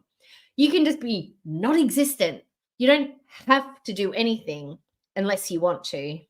June 9th. So on June 9th, my uncle passed away, and I was pretty upset. He died alone in his house and nobody was around, and nobody, I couldn't reach my cousin, which was his daughter, and I was freaking out. And I told her, I need some time. So up until about June 16th, I guess whatever day was June 15th, June 16th, I can't remember because I was too worried about what I had going on. Let's remember, this is the person that Amber was like, oh, sorry, guys. She had a phone and she was like, someone's just messaging me. But I'm not going to tell you anything about it. That was Valentine. That was the one. She was like, Valentine's probably sending her an email. Like, stop texting me. I finally answered you back. Oh my God, what do you want? My family, she was messaging me every day, asking me, oh, do you miss us? Like me and her, do you miss me? I was like, I got a lot going on. My uncle just passed. I was really close to my uncle. I don't have much family. My parents died when I was 15. I'm not trying to give a sob story, but yeah, you are. I don't have much family. You are. You're giving details nobody gives a fucking shit about. I don't care if you're sad. Just tell us. I had a lot of drama going on in my personal life. I had some family members pass away, and she was still riding my ass. That's what you need to say. We don't need to know about Uncle Fred's passing away. Condolences, Uncle Fred. But you're not going to ingratiate yourself to people. Your am babies are going to be like wanting to eat you raw. And then you've got people like us going, you're a bit of a bitch. And now you're like, I'm the victim too. No. You know what Amber was like, and you got sucked in. There's something wrong with you. If you got sucked in by Amber, there's something wrong with you. That's my opinion. She could be lovely.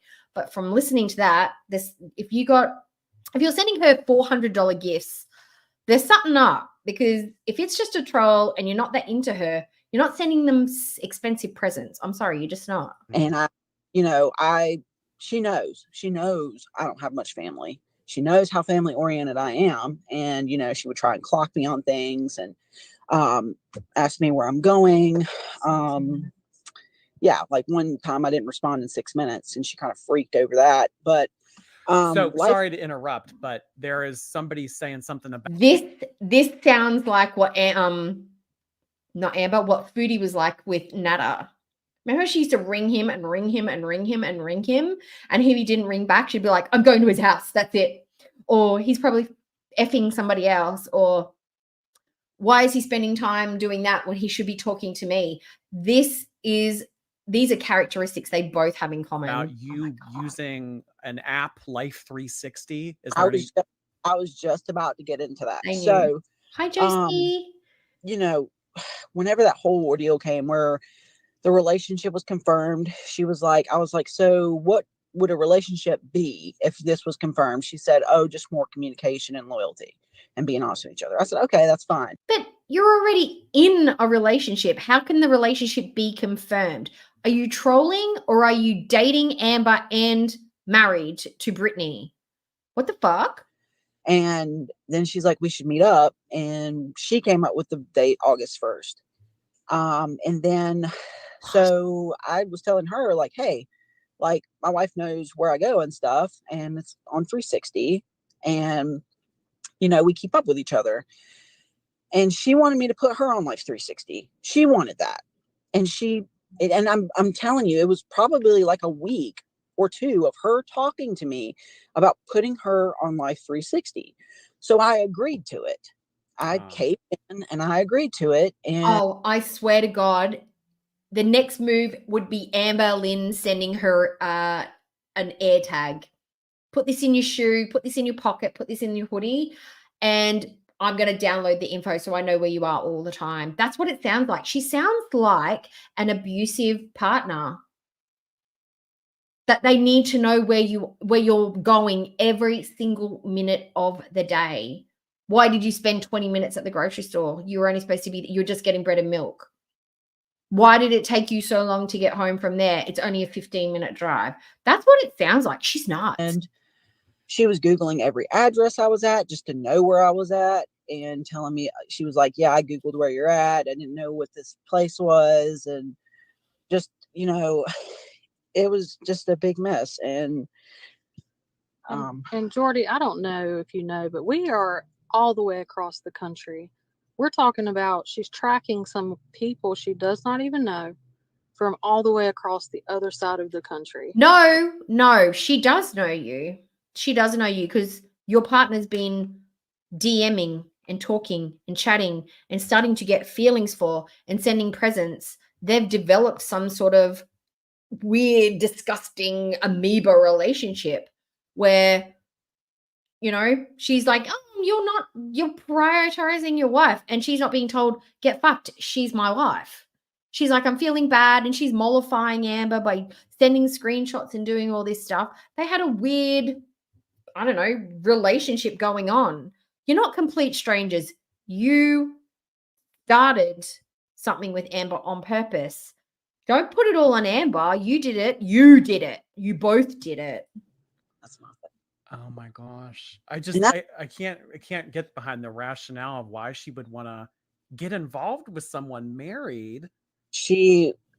Well, And that was my question to her. So let me ask you, when you called Amber Lynn and she was allegedly at a birthday party or a barbecue or something, and she said, Amber Lynn said in her most recent video that you made her cry.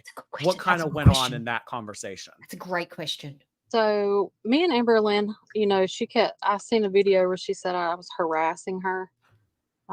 So the initial phone call that I had with her, Erica had called her. She didn't answer. So when Amber Lynn called back, I answered. And, you know, I asked her, I'm like, what is this?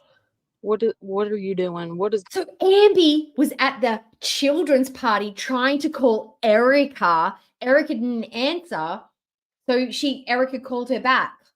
So Amber was reaching out to Erica first. So that's a lie. Going on? You know, she's married. You're telling her not to have relations with her. I mean, like, it was crazy. She was that was the first phone call. I told her, do not contact Erica. Do not make any videos. I don't want to hear it. Listen here. Listen to me. I don't know in any relationships that aren't healthy or active or mutual where partners, unless there's, you know, outside weird relationship where people still engage in sex, but they're not really like loving towards each other. Like if you're on the verge of breaking up and you're just living like roommates and there's no connection and you're just friends, you're probably not bonking anymore. So for Amber to have to tell Erica not to have sex with Brittany because that's crossing that's crossing the line, like don't sleep with your wife. If they're still engaging in sexual activity with each other, that means there's some kind of attraction still there going on. So that would be like where you would have to sort of think, maybe all the feelings aren't there. You can't tell someone not to sleep with their partner. But if you're crazy and a lunatic like Amber, you can. Not another peep, like nothing, no more contact. So she goes to, I think, Erica's TikTok and says, "Can you please unblock me?" No, so, no, that's not what happened. Or something to that effect. And what was it on then? It was a fake phone. phone Number. Sorry. She had a dummy phone or a text app, and she said, "Can you just Amber Lynn had a burner phone or something or a text app?" So yeah, the next day after that was squashed. You know, Amber Lynn asked Brittany if we could still be friends, and Brittany. Okay, I watch a lot of true crime. Do you guys watch a lot of true crime? Does this not sound like stalker exes? And I'm going to be completely gender biased here because I don't normally hear this a lot, but there's a lot of abusive males who track their partners, put GPSs on their car, put GPS technology on their phone, track them like by location, need to know where they are minute by minute. That is what I hear a lot of on these true crimes is like, this is the behavior. I'm not saying Amber's going to go there and kill him, but it is extreme stalking like behavior and extremely controlling, like psychotic controlling behavior. He was like, Absolutely not. No, that's not in the question. So and how this came about, how this phone call happened. Hold on. You know why she wanted to still be friends? Because she wanted. I'm going to tell you something about me, and it's going to make me sound completely nuts and bonkers and like a thing. I have an issue with certain types of British accents.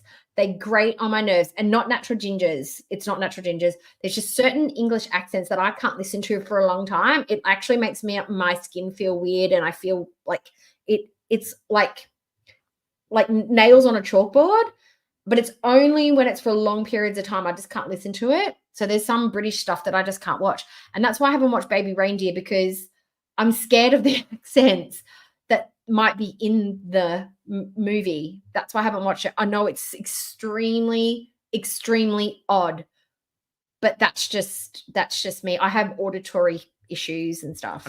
She wanted to stay on y'all's good side because she didn't want you guys talking. Yeah. So let's back it up a few days. So after like my uncle died, you know, June 14th rolls around. It was supposed to be like our little get together anniversary, whatever. And, you know, I was like, I did say, yeah, you deserve so much better than this. I can't do this. You know, I can't do this anymore. I don't want to do this anymore. Like in my head, I didn't want to. I had tried to trail off and like kind of like, give her space, kind of like not respond to every message she sends me. But Valentine was her love. She was in love. They were in love. That's what Amber said, right? Isn't that her girlfriend? My girlfriend Valentine. I've never been happier. I'm so happy. I've never been in love this much. They're such an awesome person. That's not the kind of relationship we're getting described to us at all. And I tried to just kind of silently move out of the picture and just let someone else get her attention is what I was trying. Yeah. Kind of let it fizzle out. Kind of, yeah. So, so I was out and I said, you know, I don't think we should do this anymore. He's from to sucking down boba or a slushy or something. Like he's like, the exhilaration's dropped off and now he's just like getting in the zone. And she said, okay, friends it is. So I don't know how I don't know who broke up with who. I could care less. But after that, she continued. No, that's what she was like with Valentine. She was like that with Valentine.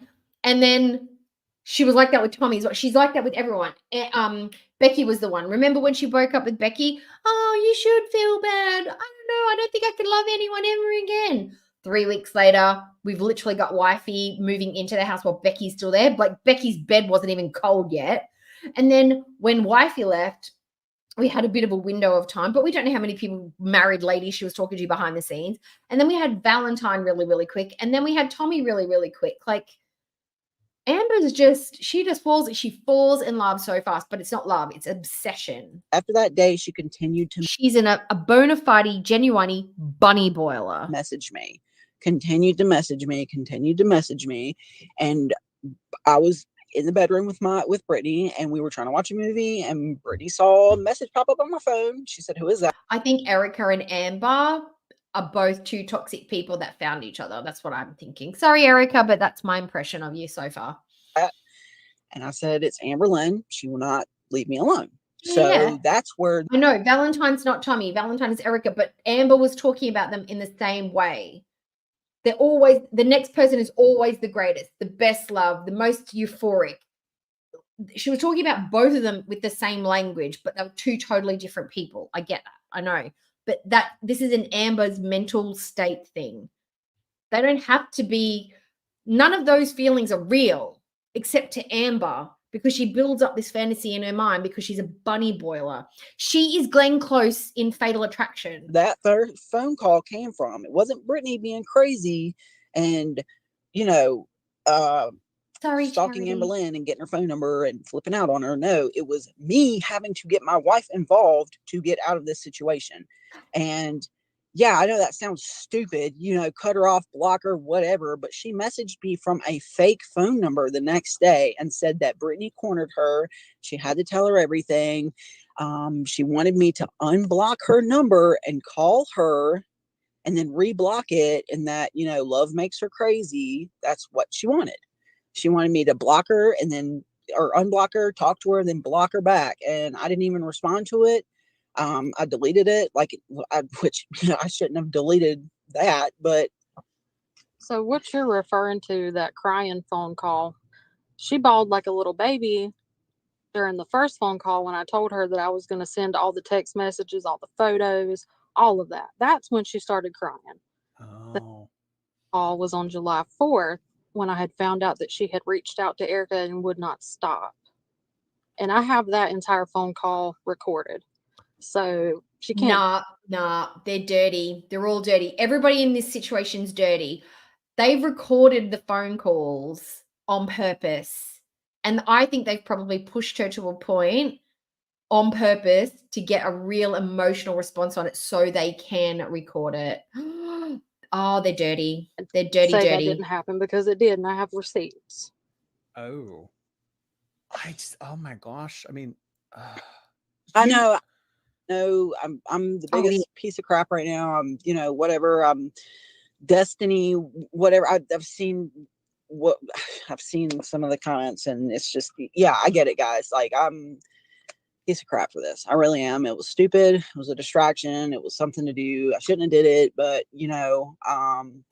I deserve the backlash that I'm getting. Distraction from what? Your real life? Were you and Brittany having problems? A distraction. Like a game, something fun, something juicy, something that you can do to someone for shits and gigs. It's Amber we're talking about, but that's still pretty mean. That's pretty mean. Just that whenever people are like looking at Brittany and stuff, it's kind of getting out of hand. Like, come haze me, make a meme out of me. Like, do what you got to do. Not innocent. But whenever, like, I understand that she's going to get backlash too because she's a part of it. But it should have never happened. And just real quick, did you buy her? So, like, did Amber Lynn ever send you gifts, or did you ever buy her a Lego? Because remember, she said that somebody bought her like a $400 Lego. She sent me Beats headphones. Okay. Those. But you never bought her a Lego? Yes, I did. Oh, you did buy the Lego. Okay. Yeah, that was me. Okay. Yeah. So, I guess that, this is just something that you and Brittany need to work out eventually, but it's like, yeah, that's a good point, Brown Eyed Girl. How many times has Erica done this? And is it just more fun because Amber's public and they get to do this kind of stuff, and you know, they get a bit of attention, and I don't know. They seem pretty eager to be like showing all this stuff and recording stuff and screenshotting stuff and taking photos. Like it's like they've got a little expose Amber packet all ready to go. We're working out. We're trying to drop this, but then all of a sudden all this crap comes out today, and you know, we were over with it. We were fine. We were dandy, and we're trying to move past it. It was a fuck up. It was a mistake. I was stupid. You know, I don't really talk to anybody on social media anymore, and you know, I go to the gym, and that's about it. So it was kind of like a game that turned into a distraction, and you kind of got mixed up in it, and you probably put a little bit too emotion. For somebody who was just like mucking about and, you know, just having a lark, those are two really expensive presents that she gave, the moon and a $400 Lego. And Amber sent her some Beats headphones. Like, if I'm not into someone, I'm going to send them, I don't know, some cheap lollies from the shop, or I'm not going to be outlaying hundreds of dollars just for shits and gigs. Not that I would ever do anything like this, but if you're not into someone, you're not willing to get rid of your resources so quickly. A couple of $100, there's I don't know. I feel like it was an investment in the con. That's what I think. Too much emotion into it, and then she got really involved, and she started to get really attached. In a psychotic sense, yes. Like I wouldn't say anything bad about my wife to her. Like every time conversation came up about Brittany, it was almost like she would get upset with me because I would never say anything bad. Like, you know, Brittany recently, you know, took a vacation from work and accepted a different position that was better and less stress, and she was at home, so I couldn't, you know, I told Amberlynn, hey, we can't talk. She's here, you know, whatever. And that was one of my ways of trying to like kind of push her away. Didn't work out that well. And she's like, well, she's being a baby. And I'm like, no. She was saying that your wife was being a baby? Yeah, because she took a different job that was better and less stressful. But she's like, oh yeah, because she quit her job because she's Amberlynn Reid. Amberlynn Reid, who wants sympathy for every tiny emotion that she has that is nothing. My anxieties, my mentals, I'm taking a hit, I'm wearing a pooper and I'm not wearing. She's being a baby because she wants her employment to be less stressful and have better life work balance. The one who has the worst blogs on the internet, puts bare minimum effort in, who has the thinnest skin in the world and has an emotional breakdown if a hairband breaks, is calling somebody else a baby because they want less stress in their life. Fuck all the way off, Amber. Fuck off. a baby. And I was like, no, it was for more money. And then, you know, I like did she couldn't handle the workload.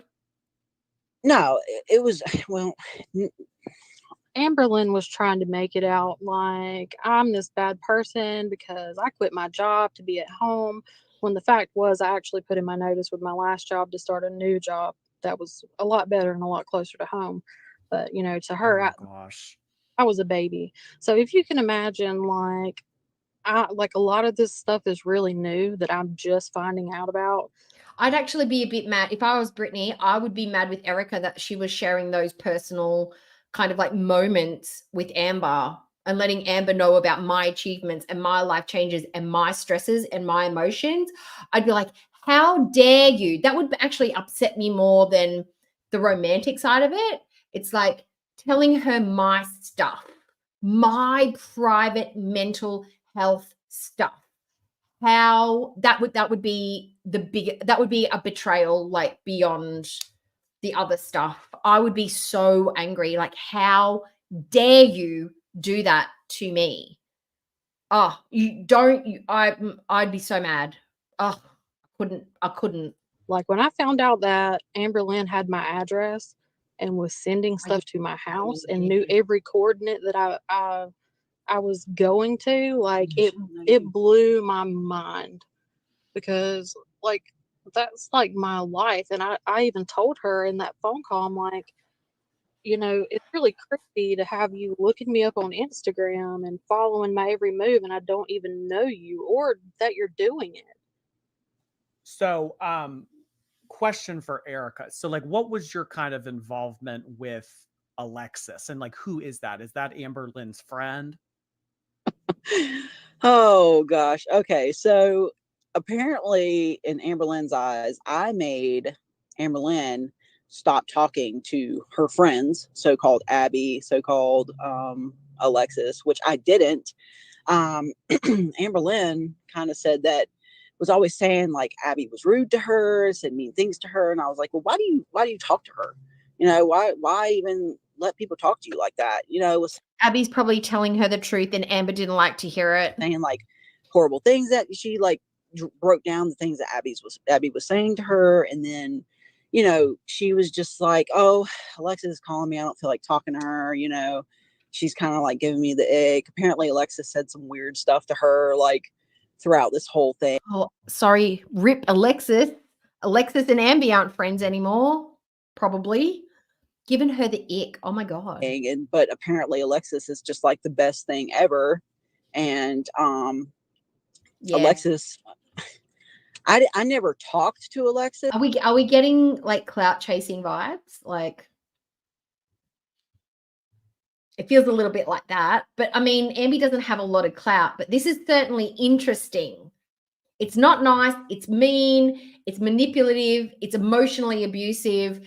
It's shitty. It's crappy. But is it interesting because we're not involved? Yes, it is. It is the YouTube version of your neighbors having a fight and you wanting to listen at the window. I'm sorry, it just is. But like Alexis, I guess, knows like the gist of me and Amber Lynn. Okay, so she was kind of jealous of y'all's relationship in like a weird they're married. way. I think so, yeah. And I will say that those friends that visited Amber and Lynn was not Alexis and whoever, it was Eric and Ricky. So just when she had people fly out. Oh, she made out like she had these cool new friends that thought she was awesome. It was Eric and Ricky. So that means they're still friends. Okay. I thought they were no longer friends. Maybe she doesn't talk about them anymore. Yeah, that was not who people are assuming it to be. So those friends. When you say they could get paid if they dropped PayPal or a Cash App. If they link that onto their videos, they might be able to get some money that way, get some donos. Is that Alexis? No, that's a different person. That is a 22-year-old little girl. Little girl. Yeah, I'm 34. So. Oh, age-wise. Okay, I thought you meant like. Okay. Oh, she's small, dude. She's very small framed. Like, I'm probably twice her size. Like, bone structure wise. Okay.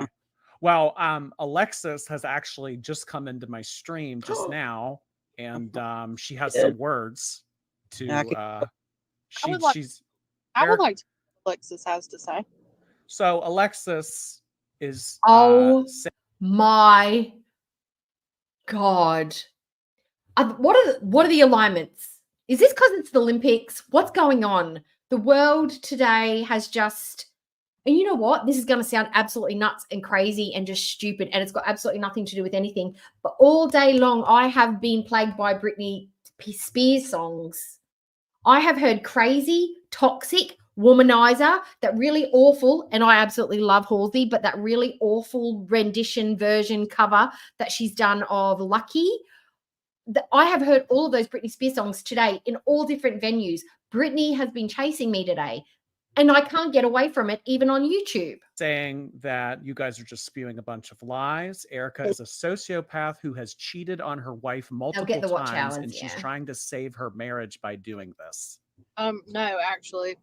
So, Alexis, I know you're young and everything, but so the difference between having a relationship with somebody, being boyfriend, girlfriend, versus being married for 9 years is you stand on different foundations, right? So when something happens and you're just dating, you can just cut that person off, no big deal. But when you've been married for 9 years, you're kind of on a different foundation. So working things out. I'm going to say it. Brittany, shut the fuck up. Shut up. Your partner was talking to someone as a troll and then started to get feelings and acting weird. Tell this to Erica. Don't tell this to Alexis. Don't be condescending to Alexis. Alexis might be a Fruit Loop for being friends with Ambi, but do not be condescending and give a big speech to somebody else about solid foundations and relationships and what's a big deal and what's not a big deal. Your partner was basically cheating on you in front of your face, behind your face, around the side of the house, back behind the bike sheds, sending gifts to randos, blocking them, not blocking them, calling, not calling. You had a messy entanglement with Amber. Do not be giving condescending speeches to other people when your marriage is messy as fuck. Out, or it's just what you do. It's vows you take, and if you love the person enough, you'll work through it. Also, another thing for Alexis, I wouldn't speak so soon because I knew how many people you went through, and I'm not gonna display your business or call you names, but you are not the one to talk about relationships. I will say that. Okay. Did Alexis talk to a married lady behind the scenes or troll somebody behind the scenes? Did Alexis do any of that? Alexis could have 17 girlfriends this month. If none of them were married and all those people were single, there's nothing wrong with that. So I'm not gonna spill out Alexis's business like that, but Yeah. You just kind of did. I know of different things because I was told. So whatever was told to Amberlynn told me. Yeah, so Alexis, Amberlynn's over there telling all your business, girl. Jeez. Doesn't sound like you should be telling Amberlynn anything, because when you tell Amberlynn, you're also talking to 10 different... Ambi's a shitty friend. We knew it. Ambi was a shitty friend. Oh my God. From other people. Yeah, and I know she's probably going to have a lot to say about this, and I mean, she can try all she wants to. That's fine. But I admitted my part. Yeah, it got in a bad situation. I shouldn't have did what I did. Okay, I'm bad for doing that. But as far as lies, I'm not sure what lies I'm saying. I'm sitting here admitting that. Yeah, no. Whenever somebody's done like this, they're going to soften the facts so they don't look so bad. You know what I mean? They're still going to try and make them look bad, but not as bad as what the real actual truth is. I think probably Ambi was grody and gross, and I think Erica's probably done stuff that Brittany doesn't even know about. She hasn't told Brittany everything because Erica's not a faithful, honest person. Clearly, Brittany knew. Amberlynn knew. Oh yes, please go sub to Geordie if you're not already. Decision, and I should have never done it. I'm owning up to this, unlike some people on YouTube that can't own up to things. Yeah. I mean, obviously, I think we're all kind of in agreement here, as well as you are, that Geordie's saying the words that he's saying, but his brain's going, what the fuck is happening right now? What? Like he's got squirrels running everywhere. Oh my God, what's going on? He's trying the to game function. that eventually turned into something emotional with Amberlynn should have never happened, and you're atoning for that and you're kind of owning it and everything. But I mean, this is the kind of responsibility and the kind of character trait that we would never see from Amberlynn. So absolutely. We'll give you props for that. Thank you. Yeah. No, and I mean, I will sorry, Geordie, I disagree. No props, because they are being angry at Alexis, who is trying to defend what she thought was a good friend, but a friend's not being a very good friend. And just because they're admitting their shitty behavior doesn't mean they get a high five. But I guess I'm more, I don't know. I'm just a bit more of a bitch, I think. There was one point, I was second guessing what you guys were saying. I was part of the Amberverse and I was part of the haters, and she knows that. I told her that. I was like, I didn't like you at one point, Amberlynn, and I told her why. And she gave this side to me that made me second guess her as a person. Because I mean, you know what, Amber is an actress. She's a narcissistic manipulator. She's a love bomber. She is multiple different personalities. Narcissists tend to be quite charming, and she has like she's a laser beam. She's laser focused. Ambi must be so fucking charming in these DMs that gets all these butch lesbians undies just all twisted up and wet and juicy. She got Jade in a matter of weeks. She got Valentine in a matter of weeks. She got Tommy in a matter of... How good is Amber in the DMs? Because she must be much better than she is on the YouTubes, because fucking hell, she's missed her calling. She could be one of those girls, that people that like to be domed, She could be one of those. She could chat to them and tell them how to run their lives and do this, spend this, go there, but just for the feed a lesbian set. Amberlynn's always saying, you guys don't know the real me, get to know the real me. Like what you see on YouTube and who I'm portrayed, that's not the real me. So like maybe. Excellent. He's doing a great job, because if you come off aggressive with them, they're just going to get off the line. So he's probably doing the right thing right now. But you feel like a bit of a suck when you can't really say what you're thinking. It was kind of like she was playing a character. I will say I'm not sure if who I dealt with was the real person or if who she was on YouTube was the real person. That's how bad it was. Judging by how she's acted, and she's blatantly told me, I'll respect you. I will not have no more contact. Just judging by the aftermath of how she acted, yeah. I would lean more towards the whole thing with Erica was the act, not who we see online. I honestly believe who we see online is probably the real person. Everything, all the rumors, everybody pretty much says the same thing at the end of the day after their relationship with her is done. I mean, everybody has the same story. What does everybody like? No. The Amber that we see online and the Amber that was the controlling, manipulative, demanding, up Erica's ass, where are you? Don't sleep with your wife. They are the same person. We think Amber is a controlling biatch. She's not. She's a clinger. There's something mentally wrong with her when it comes to relationships. That's what you just told us she was like behind the scenes. You didn't describe a sweet, loving, cute, caring, I just fell for her because she was so sweet and lovely. You just described an absolute nutcase. So I don't know where you get this idea that she's a nice person. She's crazy. She was acting crazy. Yeah, I don't think so. Yeah. I mean, there's a common denominator here. Right. Also, I lost my train of thought.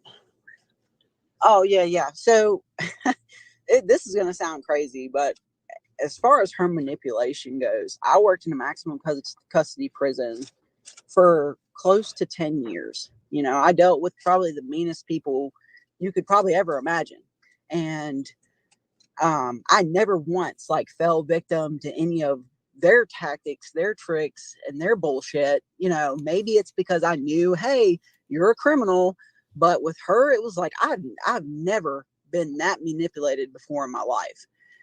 As far as anything that I had said triggered her BPD, it triggered, her abandonment. She has abandonment issues. She was always every single. So that sucked you in. Her being triggered by everything sucked you in. You thought, yeah, she's hot.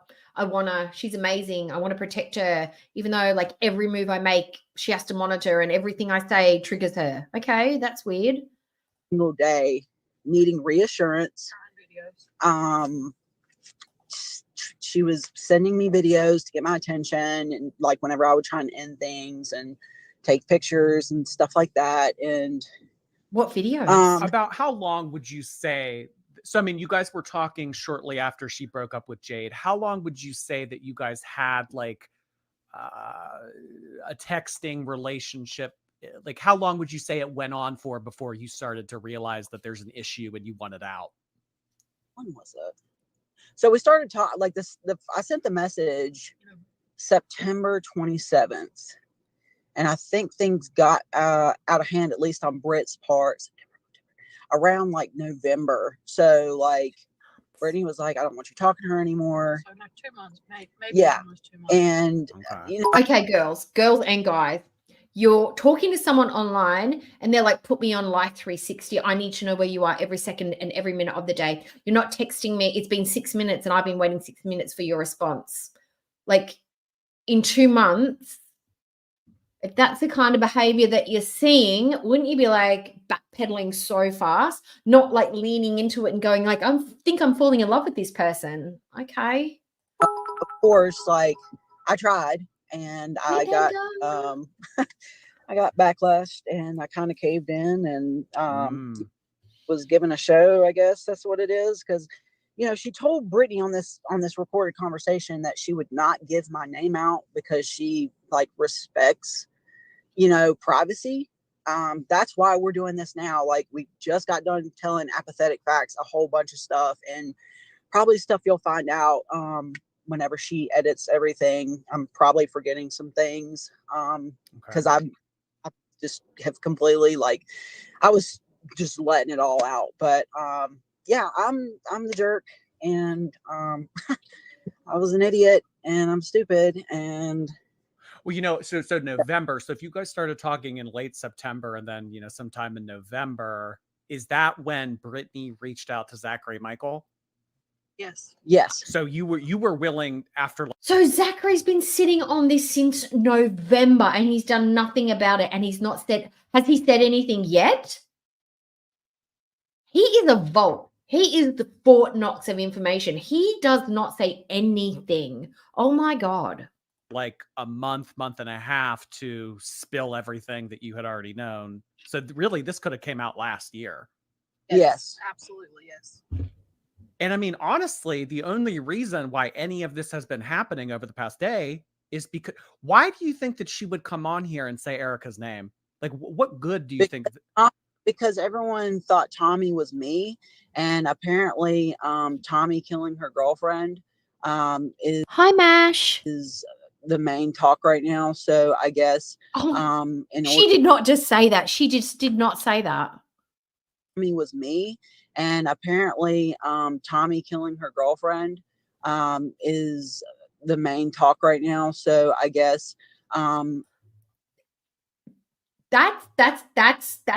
that's a strong statement. in order to expose me, you know, let's make Erica, who has a boring life. Wait a minute. That doesn't make sense. If this all blew up and finished in November, how come her nickname was Valentine?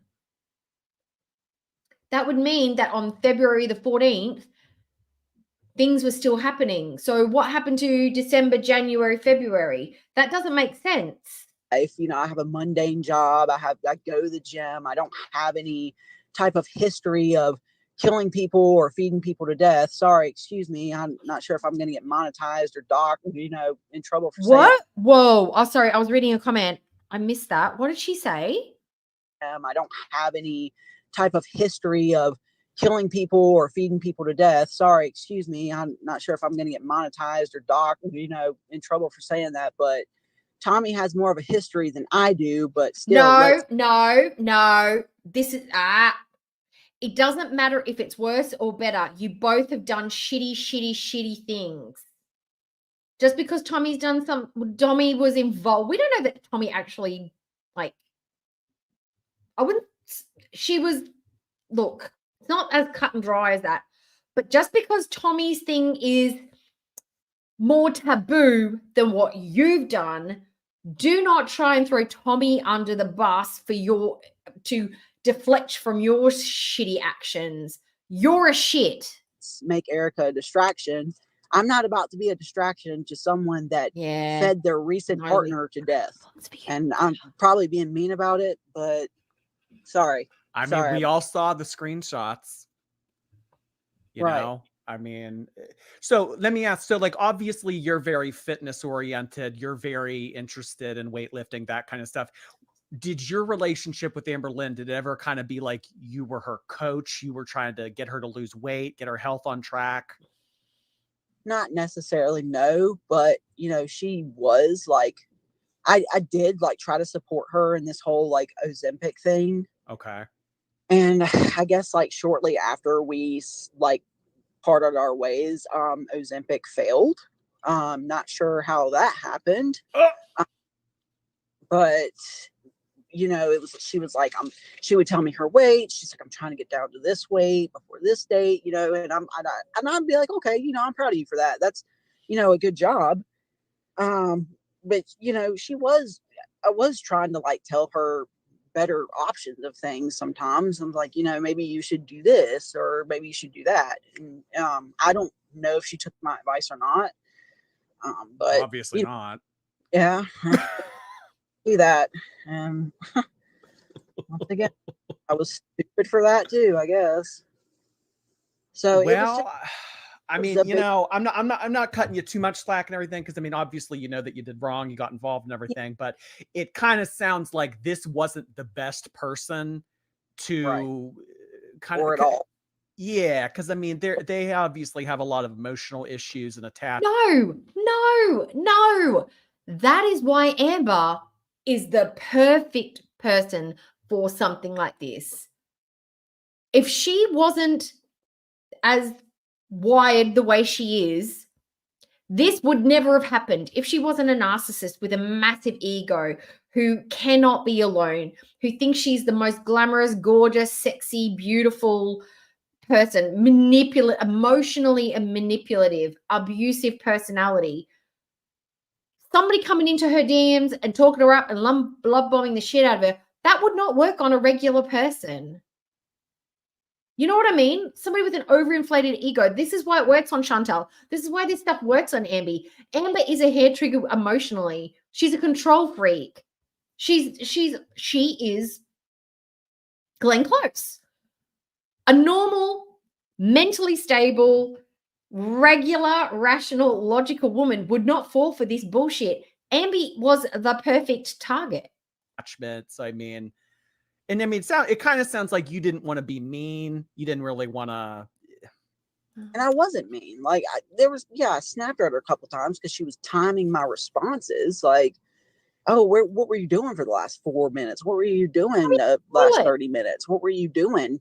And then on FaceTime, I would look at my emails or look at my messages from my friends. And she's like, what are you doing? Not Geordie just sitting there eating a slushie. Like he's like talking to his bestie on FaceTime, like just having a chat. What'd you do this weekend? He's just sitting there sucking a slushie. You know, why are you looking at your phone? Why are you looking down at your phone like that? Because I wasn't looking directly at her.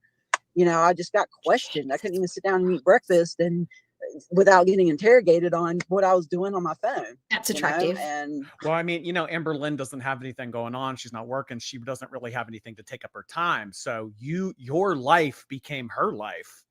Yeah. I mean, I was calling her on my way to work. I was calling her. You know what? I will say this, Erica, this is exactly what she did with Destiny. Having her call her on the way to work whenever Destiny had like a 30-minute lunch break.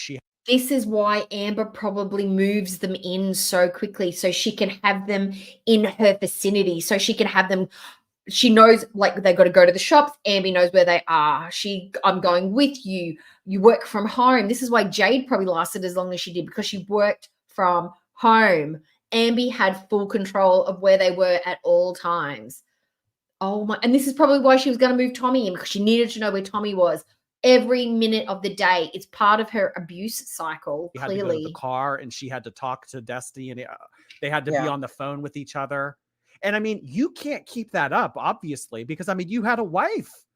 I was like, you know, I like music. I have a broad spectrum of music that I like, and I like listening to music on the way to work. Who does not like listening to music on the way to work?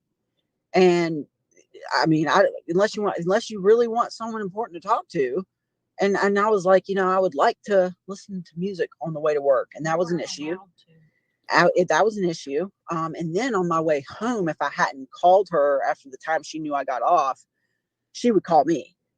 And like, you know, some days after work, some days you just want to drive in silence. And I know there's people on this chat right now that can agree with me. You want to drive in silence on your way home from work some days. And I couldn't even have that. Amby's one of these people that my husband calls it living in your back pocket. It's like literally like they have to go everywhere and be everywhere with you. Like they're so up your ass that you can't poop by yourself. You can't decide what to eat by yourself. They need to know where you are every 5 minutes. Every waking moment they're awake, they have to be with you, in your ear, talking. You have to be thinking about them when they're not there. She is literally living in Erica's back pocket. And I'm not a victim here. Again, I'm not a victim, but at the same time, I had pressure put on me that I did not feel comfortable with. So I'm not, I was a bad person with what I did to my wife, and I'm going to take that to my grave, and I'm going to get my karma for it. It's going to come back tenfold. Not sure what's going to happen to me. I guess I'll know whenever it happens. But I'm not going to sit here. I'd be like, when I drive home, I need to decompress. I like to listen to music. I will call you if I'm still awake, after I've had my dinner and had a shower and settled down for a couple of minutes, then I'll give you a call. Like, that's how I need to function for my mental health. If you don't trust me not to be doing anything behind the scenes, then that's on you. We can't do this. And don't call me for a couple of days, just so you can get used to not talking to me constantly. It wouldn't work. I'd be like, I'll call you when I'm ready. Here and try and play victim and blame everyone else for it. I'm just saying, I'm taking accountability for my actions. Did you ever feel like you felt guilty if you didn't call Amber? Like, because I mean, you were the one that reached out and you told her that you were a hater, and this all started off as a game. So was there ever a part of you that kind of felt like I owe it to her? No, not that. No, not like that. I felt more pressured, but not like that, I owed it to her. Pressured. Yeah, it was kind of like there was a lot of things that were forced. That is like, I know that's a broad thing to say. But a lot of things with me, like where, how you have pressure and you feel forced and you're like, okay, maybe, I'll just call her and, we'll talk, whatever. It just, that's what it got down to. And yeah, that sounds like it's like, I'm going to call them so I don't get bombarded with text messages later. Or she just wanted to prolong this whole thing and have more text messages and more phone calls to record and things like that. Like, this would not have been hard to cut off at all. And just because she had a burner phone, you then block that burner phone number. She starts talking, you're like, bloop, and just hang up. You don't have to be kind. You don't have to be, have good manners. You've already done a shitty thing. You don't want to be doing this anymore. So, you hear them on the other end of the phone, you hang up, you block that number. She'd have to buy 10 different burner phones. She rings you on another number or text you on another number. You just keep blocking. You don't have to engage, or you get the cops involved. Probably don't need to, but you can. It's not hard to block someone. Have fine. Did she feel like she's, for somebody who is a corrections officer for a long time in prisons, she doesn't seem to have much of a backbone, which makes me think that she wanted to drag this out for longer. She wasn't pushing away. She was just dragging it out. No, there was feelings involved, and there was a person that I was dealing with that I didn't see on YouTube. And like I told you, I don't now, with all this, I don't know if who I was dealing with was a mask or if the YouTube is a mask. So, but what it looks like is the YouTube is her, and what I dealt with was a mask. Have you heard Erica say that Amber was charming, sweet, generous, funny, great conversationalist, really made me feel motivated, supported? No, all we've heard her describe her is that Amber is a nightmare. And it was dumb, Jordy. I've never done anything like this before, like this live stuff. So I apologize for rambling. Well, I mean, just to offer you a little bit of unsolicited advice here, obviously the reason why you kind of got involved with Amber Lynn is because you enjoyed some type of emotional connection with her, whatever that might have been. So I just would maybe suggest identify what you liked out of the relationship that you had online with Amber Lynn, and kind of see how maybe you can mold that into your own marriage. Because, you know, Not Geordie giving them advice on how they can repair their very obviously toxic, weird, bizarre arrangement marriage that they've got going on. Not him being a marriage counselor right now. maybe you were missing something, or maybe she provided something that Brittany doesn't. I mean, you know, obviously you guys were exchanging gifts, so there were feelings. So, I mean, you know, relationships are work, marriages take work and everything. So, I mean, you know, I'm glad to hear that you guys are trying to work it out, and you know, haven't called it quits over this and everything. Yeah, we've been together 10 years. That's a long time. We've been married for going on 9 now. So, I mean, of course, like 10 years is a long time, Jordy. Like, people are going to make mistakes in marriages. No.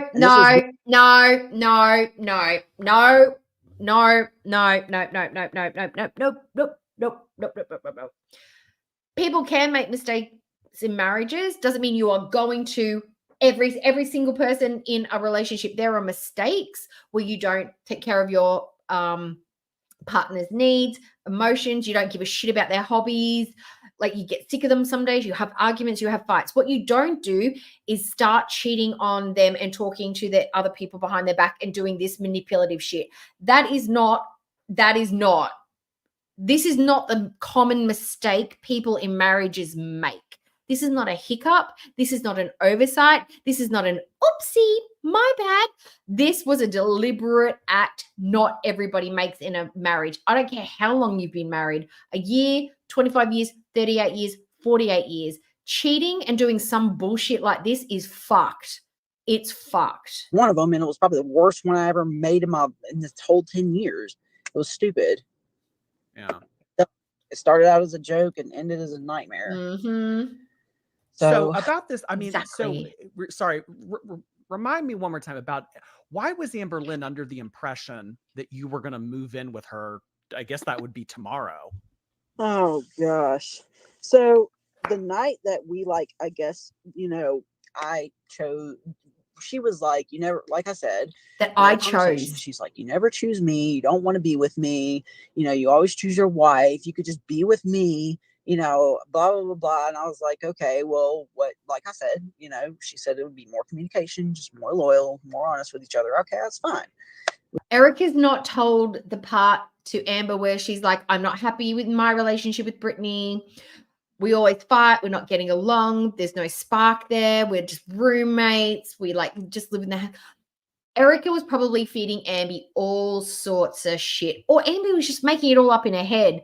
I don't think Erica was as innocent. Like, she wasn't. Yeah, no. There's some other stuff going on here that she's not saying that would make her look even shittier. And there's probably stuff she doesn't want to say in front of Brittany. We can move on to that. And she's like, okay, well, let's meet. I was like, okay, pick a date. And Ooh, then did the she make a discussion came up. I squelching was like, sound? if I do this and then I come back, it's going to be World War fucking 3. And then she's like, well, just move in, you know, or something. It came about, and I did not have intentions to do it. I didn't want to, but yeah, I led her on and told her, because it was like months before. I was like, yeah, you know, I'll be there. But she was asking me multiple times throughout the time frame, am I still coming? Are you still coming? Are you still going to be here? And was there like a push from her for you to get a divorce? Yes. So she was like trying Well, to, like, of course. That's not, I shouldn't be surprised. Kind of change your mind. Yeah. Oh gosh. Yeah. Not a good idea on her end. Well, so there was a moon picture at one. So Amber was actively being a home wrecker. Actively wrecking homes. Not just breaking couches, destroying entire homes now. Point two. I see a lot of people in the chat right now being interested. Was that you? Did you send her that picture of the moon? What moon? There was some photo Amber Lynn had, and it was like the date that you guys allegedly started dating, and it was oh yeah. Okay, so that was you? Yeah. All right. So, you know, just the chat's really curious about the Lego and the moon pic. Yeah. Oh my. Yeah. Well, I appreciate y'all's time. Thank you so much for getting on here with me. I'd Yeah. imagine, I'd imagine Amber Lynn will have something to say about all of this. And Pixie, there are some really good channels that have got compilations. Fupa Tales, Bottle, Apathetic Facts, Barbecue Chicken. Some old stuff's really good. Zachary Michael, but the compilations are probably a good place to start because it'll show Amber's just saying continuation of like the same behaviors in the same language, and also her lies, saying one thing and then doing the exact opposite and then saying another thing that is counterintuitive to the actual lie. Amber is a narc, like a narc personified. She has all of the telltale signs. And this, the way that she's treated Erica's a shit, but the behaviors, absolute narc, massive ego, control freak, bunny boiler. she'll have her side of the story. And I'm sure that you can expect Alexis to say stuff, but I could care less about Alexis, and I could care less about anyone. it kind of seems like everybody's just annoyed with Alexis. Maybe they're both in the chat. I don't know, but Alexis, I'm not spending $400 on somebody I don't like, and I'm certainly not spending $400 on fucking Lego that I'm never going to get to play with. I'd watch it because I know more than you think I do. So She just threatened Alexis. But anyways, bitch. It was good talking to you. And yes, I'm an asshole. Yeah, you are. are. Piece of crap for doing this, and not looking for sympathy, not looking for not getting any type of sympathy or anything like that. Not gonna get any. Yeah. That being said, alrighty, guys. Well, have a good rest of your night. Thanks so much for giving me the time. You too, Jordy. Thank you for clarifying for us. All right. See you soon. Bye. Bye. What's his face guys?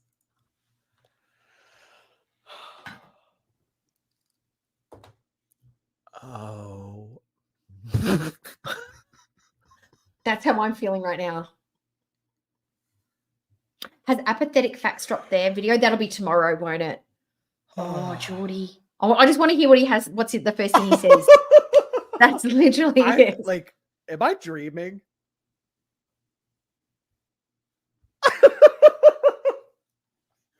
I want to hear what he thinks.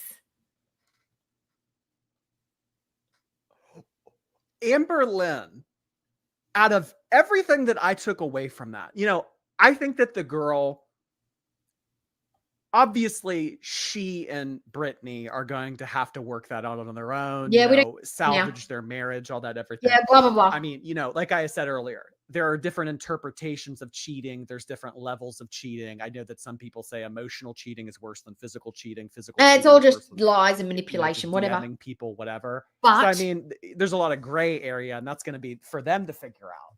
But really, the consistent part of that story is that Amber Lynn knew the entire time that they were together, and she very slowly, very calculated, and very manipulatively tried to get this woman to divorce her wife. Yep, that's it. That's it. That's exactly that. I'm summing that up. Now, is there more that we need to watch, or is it just like Jordy summing up his thoughts, or should we watch a bit more, or should we just leave it? And I will send him some money after the stream. What do you reckon? Okay, or I think we might leave it there. Okay, so I had plans to watch like Foodie just seems like a bit of a what now, doesn't it? Oh my God. It's insane. It's absolute insane. Okay, what did I have else pulled up? I had that. No, we don't want to know about that. Dakota. I've got Caleb. I just don't. Oh, look. Do you want to do it? Do you want to do the Temu haul, or do we just want to talk about this for a minute? What are your thoughts, guys? Put it in the chat. I mean, this is pretty spectacular. Like, we have not had this kind of drama since Crackhead Olympics. No. Oh, no, since Poopgate, since Scatman. This is juicy stuff. What are your thoughts? Throw it up, and I'll see what I can read. Erica did say feelings were involved. Yep, because she's a sucker and a bit of a puss, it sounds. Okay, let me see. Let me see what else is rolling around these YouTube streets. Let's see. Let's see. Okay. Oh, here, hang on, hang on. Oh, go back. Apathetic facts. Okay, so apathetic facts. Valentine's and her wife speak out. Should we watch that? Oh my God, is that Brittany and? Oh, do we want to watch that? It's 2 hours ago though. It's only just dropped. Okay, well, how do we handle this? All right, we'll watch it, and I'm dishing out all the dough today. Okay, okay. I just feel a bit of a shit watching new content from people, because watching it on me means people may not go and watch it on their channel. So please go subscribe. Please go give them a like. Please go give them a view so it pushes in the algorithm, and I'll kick them back some money just, because I'm basically taking their hard-earned content and AdSense away. So I feel a bit shitty about that. Okay. Present. Okay, I think that's the one. Yes, that's the one. All right, so this one is 40 minutes long. Okay, let's go. You ready? Go. Hi, Jason. Hey, mate. Last night, Valentine and her wife's Instagram profiles started to circulate after Amber decided to reveal to her entire audience that Valentine's real name is Erica, even though Amber allegedly agreed to not make any videos about her. When her wife Brittany reached out to me via Instagram DMs, I asked Erica to send me a friend request to prove it was really her, and she did just that. Erica and her wife do not wish to remain anonymous, hidden, or blurred. So with all that said, this is how it all went down. Okay, hello, Apathetic Facts. This is Erica. Oh, wow. I didn't. That was not what I expected. She look, what are the pronouns going on here? She's Erica, so she's got a female name. So she has female pronouns, because she's very masculine looking, but that could be because she works out a lot and she's very fit. This is not what I expected at all, but I really like the hair. I like that short hair. I do want to say how this all started was me and Brittany were sitting in bed, and we saw one of Amber Lynn's posts talking about masculine women. And Brittany looked at me, and I looked at her, and I was like, what if I messaged her?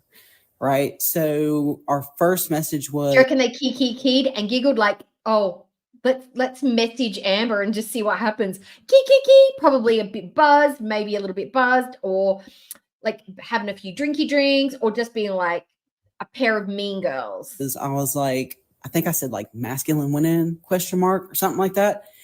And she messaged me back, and we were messaging for a while, back and forth, just like talking. And then, of course, it started becoming a problem between Brittany and I, because I was like, apparently, I guess her true colors were showing, whatever. She did ask if I was with anyone. And so I had talked to Brittany, and I was like, what should I tell her? And Brittany was like, tell her that like we're still technically married, but that, we aren't like technically together, but we're like by law still married.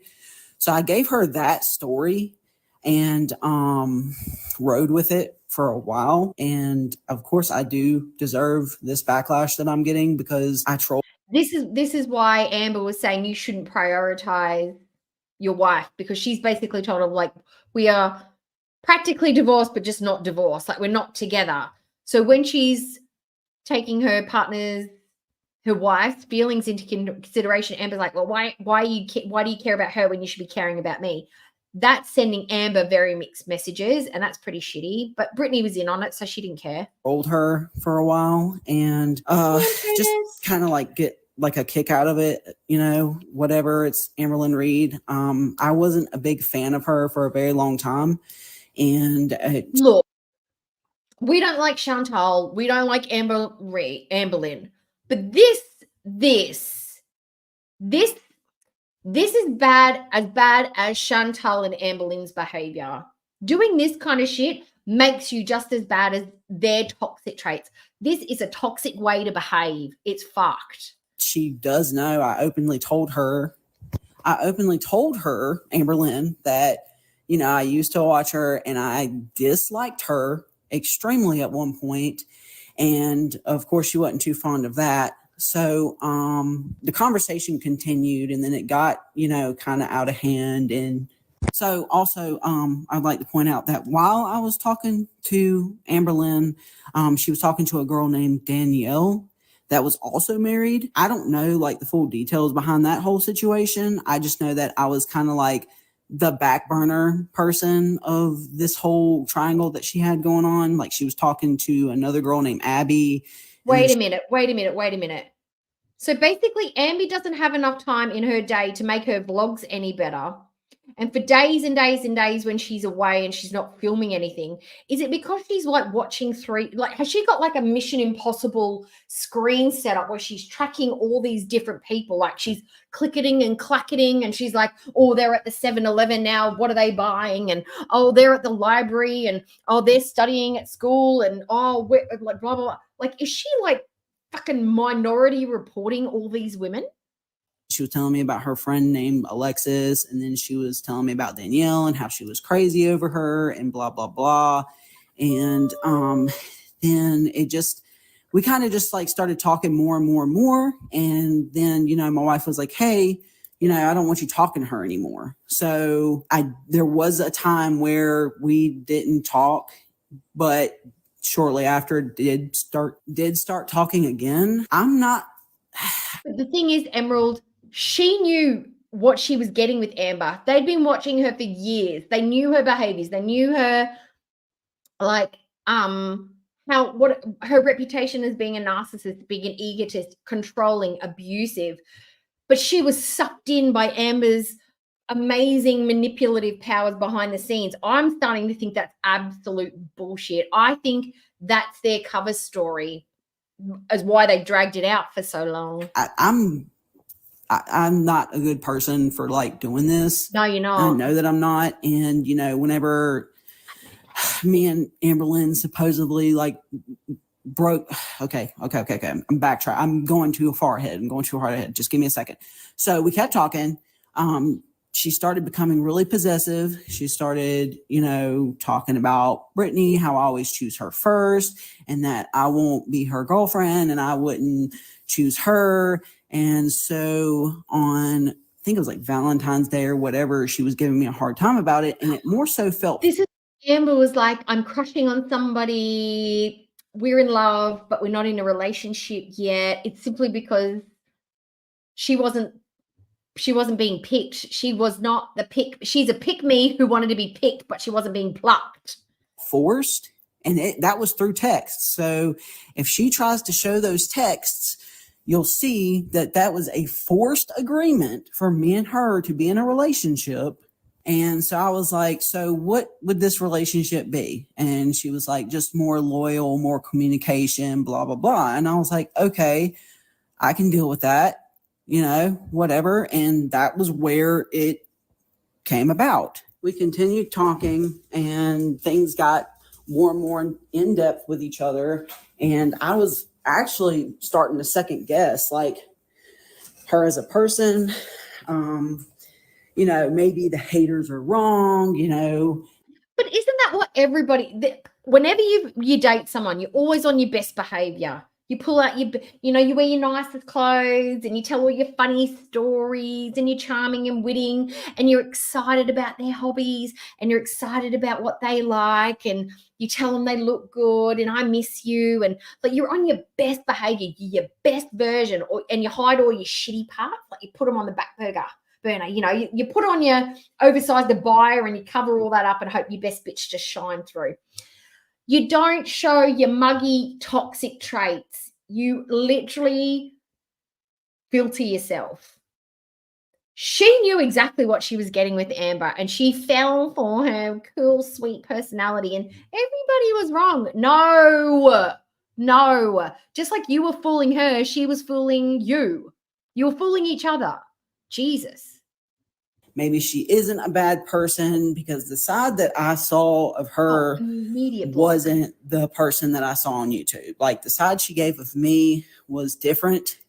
So I don't know if that's like manipulation or if that's masking. I don't know. I'm not very good with psychology.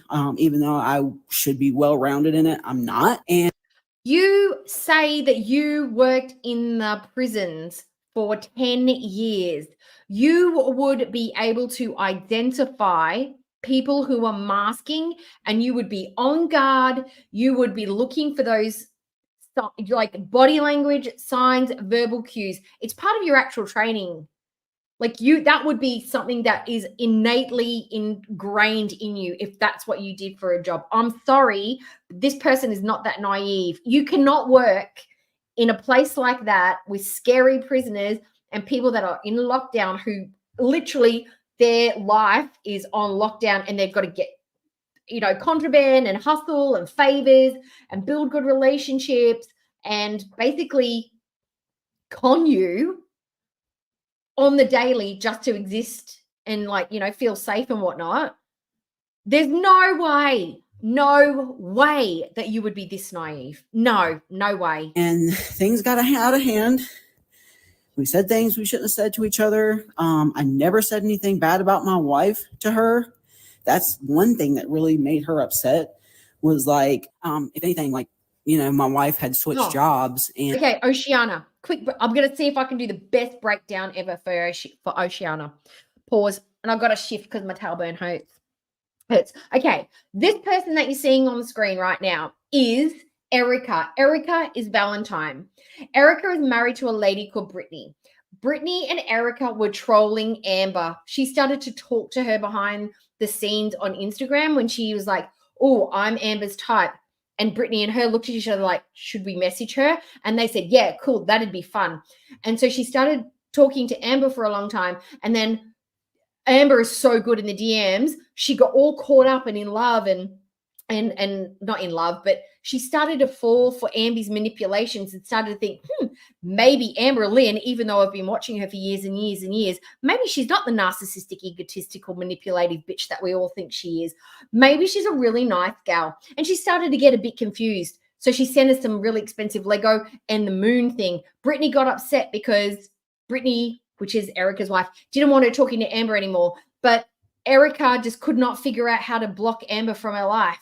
And Erica called Geordie, Lordy, it's Geordie, after sending all these voice messages to Apathetic Facts to let them know what was happening behind the scenes. She went off at Alexis in Lordy Geordie's account. She got some beef with Alexis. And Amber's a bunny boiler, control freak, weirdo, narcissist, egotist. Is that a good? Did I miss anything? I don't think I missed anything. And she tried to Amber Lynn tried to say, oh, your wife's at home more because she took some time off. No way. Brittany's a psychiatrist. Is that her profession? No.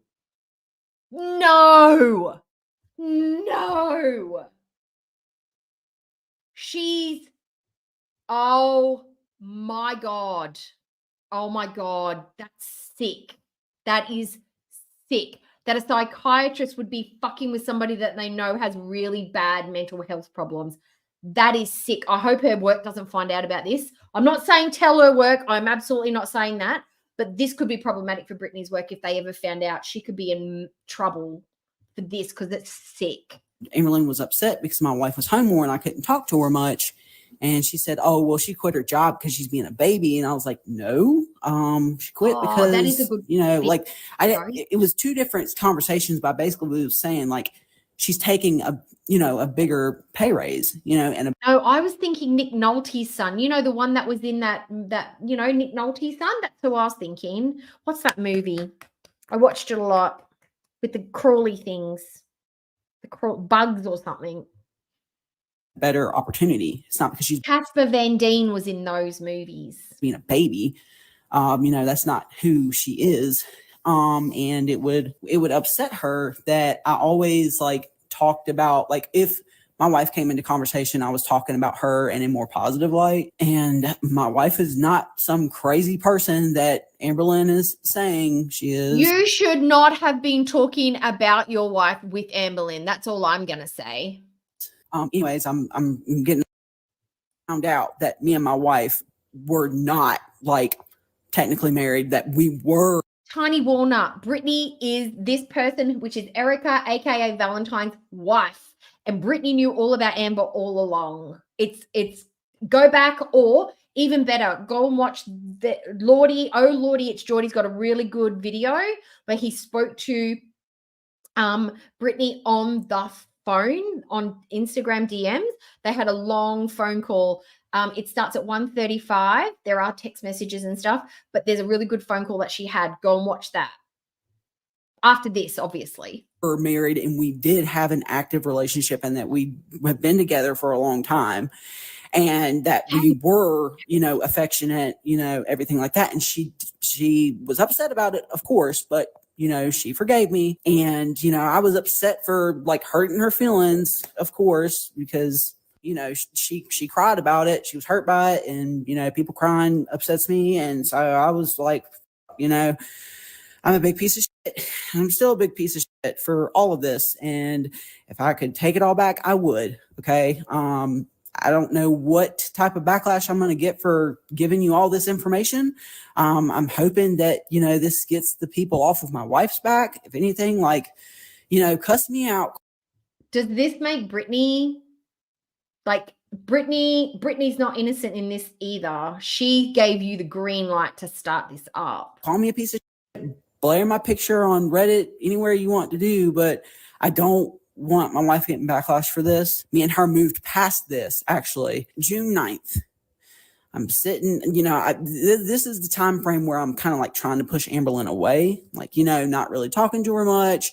I was trying to like let her down easy and like not being like, okay, we need to end things. Cause I tried to multiple times, and she would like literally FaceTime me and show her whole face crying, her makeup. She would send me crazy videos of her and songs and like trying to get my attention, whatever, saying I made her triggered. She has abandonment issues. And, she was begging for me not to end things. And she claims that I was like cheating on her, but she was one. But at the end of the day, you had to end it somehow. Like, there was no soft exit. It's not like you'll be like, I'm giving you my 2 weeks notice. This relationship will be finished by, middle of June. Just letting you know now. Just because somebody's upset, if you don't want to be in a relationship, you have to like save yourself. You put the mask on yourself before you can save anybody else. Like, just because she's crying doesn't mean you go, yeah, all right, you're still my girlfriend. Like, Jesus. Wanting me to give her information about my sex life with my wife. And of course I didn't tell her every single time. Like, I didn't feel like. That's right. I know I'm pausing a lot, but I don't care. That's how I roll.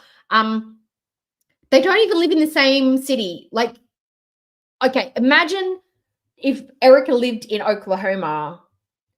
Amby would have got lifts, Ubers. She would have been at her house. She would have been on her front door. She would have pulled a Chantel. She would have pulled in a B&E. Like, she's on a whole other side of the country, apparently. She couldn't get to you. She can't fly. She can't drive. You would have been safe. You would have been fine. All you had to do was literally just don't pick up the phone for any weird numbers. Just telemark callers. Like, you just don't answer any numbers that you don't know the number of. That was necessary at all. Starship Troopers. But when she would ask, I'd tell her, yeah. So it was, this whole thing is basically, and it should have never happened. So continuing, I'm trying to push her away. She says that this was over in November, yet her nickname's Valentine because they made the commitment on Valentine's, and she got Amby got the moon when we become one thing in February. That was apparently the Valentine's gift, but it was over in November. That's what she said. I don't know. She just strung her along for another 3 months. She's messaging me every day and blah, blah, blah, blah, blah.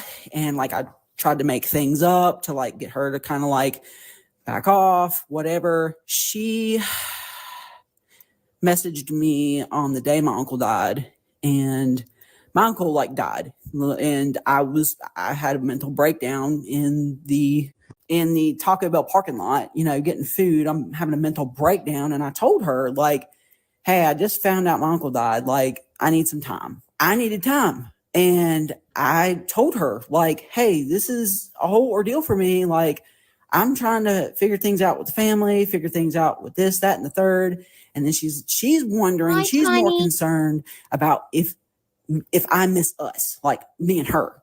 She's like, do you miss us? Do you miss me? You know, are we still together? And I'm like, I don't think that, you know, we should do this anymore. Basically, like, I did give her the whole spiel, like, oh yeah, you know, this isn't right. You know, you don't deserve this. And, you know, no one else deserves this. She said, okay, friends it is.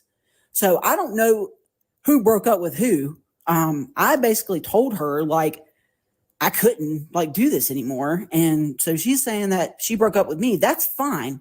She can say whatever she wants, but I wanted to get my story out to you at least. Yeah, I watch your stuff. You know, whenever I used to watch your stuff a lot. I tried to stay off of YouTube since this whole, like, crap has been going on. After that, she would not stop messaging me. Like from June 9th up until, what was it, June 23rd? 16th. Oh, no, June 16th. She would I not. think it was sometime between the 16th and the 23rd. Oh, shut Oh, up. no. We Brittany. broke June 9th. My uncle died. We broke up on the 16th. So I was trying to ignore her and, you know, kind of like let it die out, you know, let someone else find her, let someone else find her, let someone else get her attention. Sorry, June 15th, we were talking and, you know, that's whenever things ended. June 9th was when my uncle died. So June 15th, whatever, we broke up. So she keeps messaging me every day for like the next week. And me and Brittany are in the bedroom, you know, trying to watch a movie. And like, I told her I'm watching a movie. And this is kind of like where, you know, the truth came out. And Brittany like was like, who are you talking to? And I told her, I said, you know, LYNNE won't leave me alone, basically. Like, will not leave me alone. I was trying to give her every excuse I could to not talk to her anymore. And she wasn't. How about instead of giving your excuses, just say, look, Amber, look, I feel really shitty about this. I really don't, but I'm going to preface with that. I think I need some space. I need some room. I need to cut this off. We can still be friends, but let's just not talk for a couple of months and then circle back in a couple of months and see where we're at and see if we can be friends. I'm feeling kind of smothered by you. I need a break. I want to break up. It's definitely you, but it's also definitely me. I want to work on stuff with Brittany. I'm not choosing you. I am, in fact, choosing Brittany. We're going to have to cool it. If that's not okay with you, I'm sorry, but that's just how it's got to be. I don't want to hurt your feelings, but I have to be honest. And if you're feeling triggered or if you're feeling bad, maybe you should go and find a friend or go to your mum's or get your mum to come over so they can be with you while you're feeling a bit shitty. But that's just how it is. I've got to go. Bye. That's literally it. Budging. She was like trying to, I don't know when this other person came in the picture that is currently whatever she's with. I don't care. I just know that there is nothing exciting about me. I don't like that either, there's Lucy. nothing exciting about my wife as far as YouTube is concerned. So please, like, yes, I'm the biggest cheating piece of shit spouse on YouTube right now. You can go ahead and say that. But please, like, leave my wife out of this. Like, you know, she did know partially it was supposed to. But your wife is part of this. She's part of it. She was in cohorts. She was in cahoots with you. To be a troll. It was supposed to be a joke. It was supposed to be this, that, and the third. But I fell for the stupid. I was stupid and I fell for the bullshit. I regret it majorly. Oh, like, as far as like flirting, like basically like saying flirtatious stuff to each other, things like that. Like basically like cheating, like having a emotional cheating relationship. Okay, so I'm gonna backtrack. How do you flirt with Amber? Oh, I really like your stringy straw split end hair. It looks great today. Those flyaways turn me on. Ooh, you could fry me up some Drew Barrymore air fryer steak. Yum. Like, how do you flirt with Amber? What do? You just tell her she's pretty and you don't mind fat girls. Back a little bit as far as like how August 1st came about. Like whenever the whole like agreement of the relationship happened, she's like, well, we need to meet, you know? And I was like, well, when? And she's like, pick a date. And I didn't pick the date. She ended up picking the date. It was August No, 1st, that's not true. She said I chose and then she changed it. And she was wanting me to move in and things like that. And so that's how August 1st came about was, you know, she thought that I was going to leave. And I did lead her on and basically say, yeah, I'll be there August 1st. Sure, I'll be there August 1st. You know, because she asked every single day. Like it was, if it wasn't every single day, it was every week, multiple times a week. And things got out of hand. Because you led her to believe that you were moving in. You gave her a date. You said, I'm moving in on this date. And she obviously was feeling a bit insecure and she's psychotic. That's the worst thing you can do is feed into their delusions. Obviously, she didn't feel reassured. She knew something was up, so she kept asking you about it. And you just kept feeding her the lie. God, she's a big piece of shit, isn't she? You know, if I didn't talk to her she was like clocking me too. Like if I didn't message her back, she would say, where'd you go? What have you been doing the last 6 minutes? And I'm like, 6 minutes. So I started being stern with her. I was like, you're not gonna time me. Like this is not what we're doing. Like we had fights, we had arguments and things like that. And, you know, we had arguments about my wife. We had arguments about, you know, my friends. And apparently I made her stop talking to her friends. No, she was always telling me about the things that her friends were saying to her. Nah. I bet you any money. Ambi was just obsessed. She was thinking about all the people that she's talking to just on every minute of every day, every waking hour. She's like, nah, I don't want to talk to Alexis. I'm thinking I've got to know where they are. I guarantee you this one did not make her stop talking to friends. Ambi chose not to talk to her friends. I guarantee it. So Alexis, that's a whole nother story. Abby, that's a whole nother story. Abby is like literally 22 years old and was mean to Amberlynn and said mean things to her. Oh, and also apathetic facts. The friends that visited her was not Alexis. It was not Tommy, whoever. It was Eric and Ricky. Eric and Ricky are the two friends that was at her apartment because, you know, I knew. So back on track. Abby was one of the girls she was talking to, and then I will throw down Taekwondo ninja kick your ass out of my house. I will fight you to the death for my cat. And Tony, you can't have them. You have 4 kittens. You can't have my cat too. Became good friends. And she was always telling me the disrespectful shit that Abby would say to her. And I'm like, why are you friends with this person? You know, I wouldn't even give them the time of day. And see, then this is where a narcissist flips that back on them. She said, oh, Abby's saying mean stuff to you. Why are you friends with that person? The narc brain goes, when I tell this story, I'm going to say that they told me not to be friends with my friends anymore because they're trying to control me. When actually that just sounds like they're horrible to you. Why are you their friend? That's not trying to control you. That's just like you need to set a boundary. Don't be friends with a person who's mean to you. But the narc flips it in their brain. It's like, oh, they're just trying to isolate me from my friends. They're controlling me. And Alexis, she said a bunch of things about Alexis, like personal things about Alexis. Don't you dare say them. I don't want to share it, but like good. Homegirl thinks Alexis is her best friend in the world. Alexis thinks Amberlynn is her bestest friend in the world.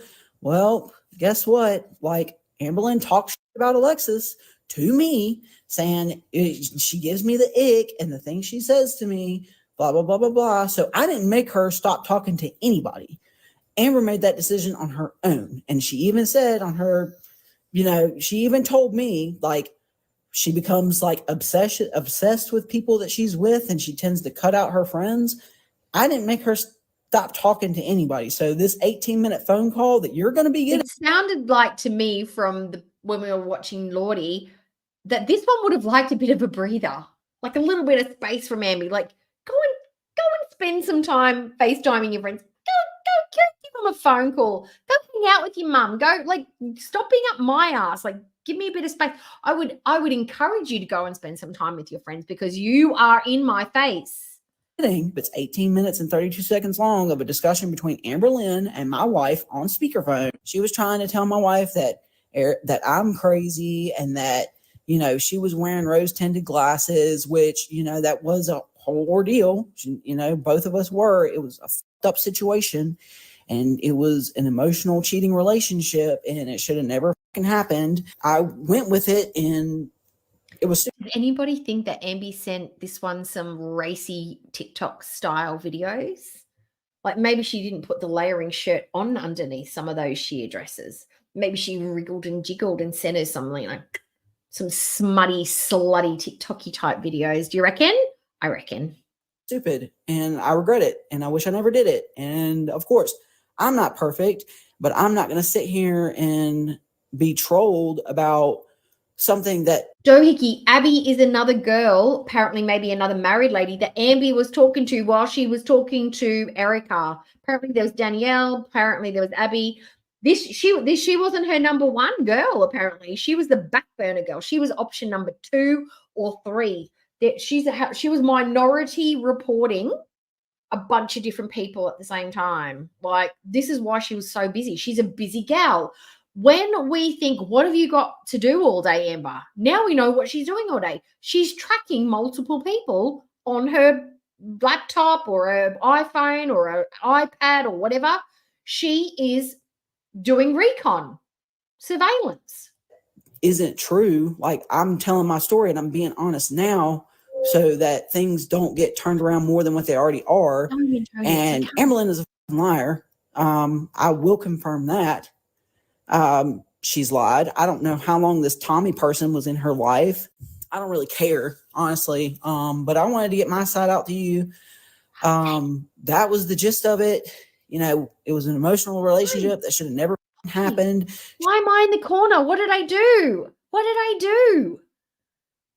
Oh no. Oh, Antonis, treats for my buddy. Oh yes, I'll get him something nice. I'll get him. He only really likes biscuits and wet food. He doesn't like toys. What'll I get him? I'll figure something else nice for him. She tried to get me to move in. I acted like it was going to fucking happen instead of me. I was being and basically giving her false hope. And I should have womaned up and been like, no, like, it's not going to happen. I'm staying with my fucking wife. Like, why would I give up what I have here and come living in a 1-bedroom apartment with you whenever all I hear in the background is sirens and people hollering in the streets? Like, that's not where my peace is. And it was like I was too deep to get out, that I had to get my own wife to help me. Like, that's where it got to with her. Also, you would think somebody who was in a job where you have to be very physically, verbally, and mentally assertive, that you could break up with some weirdo across the country via text message or phone call.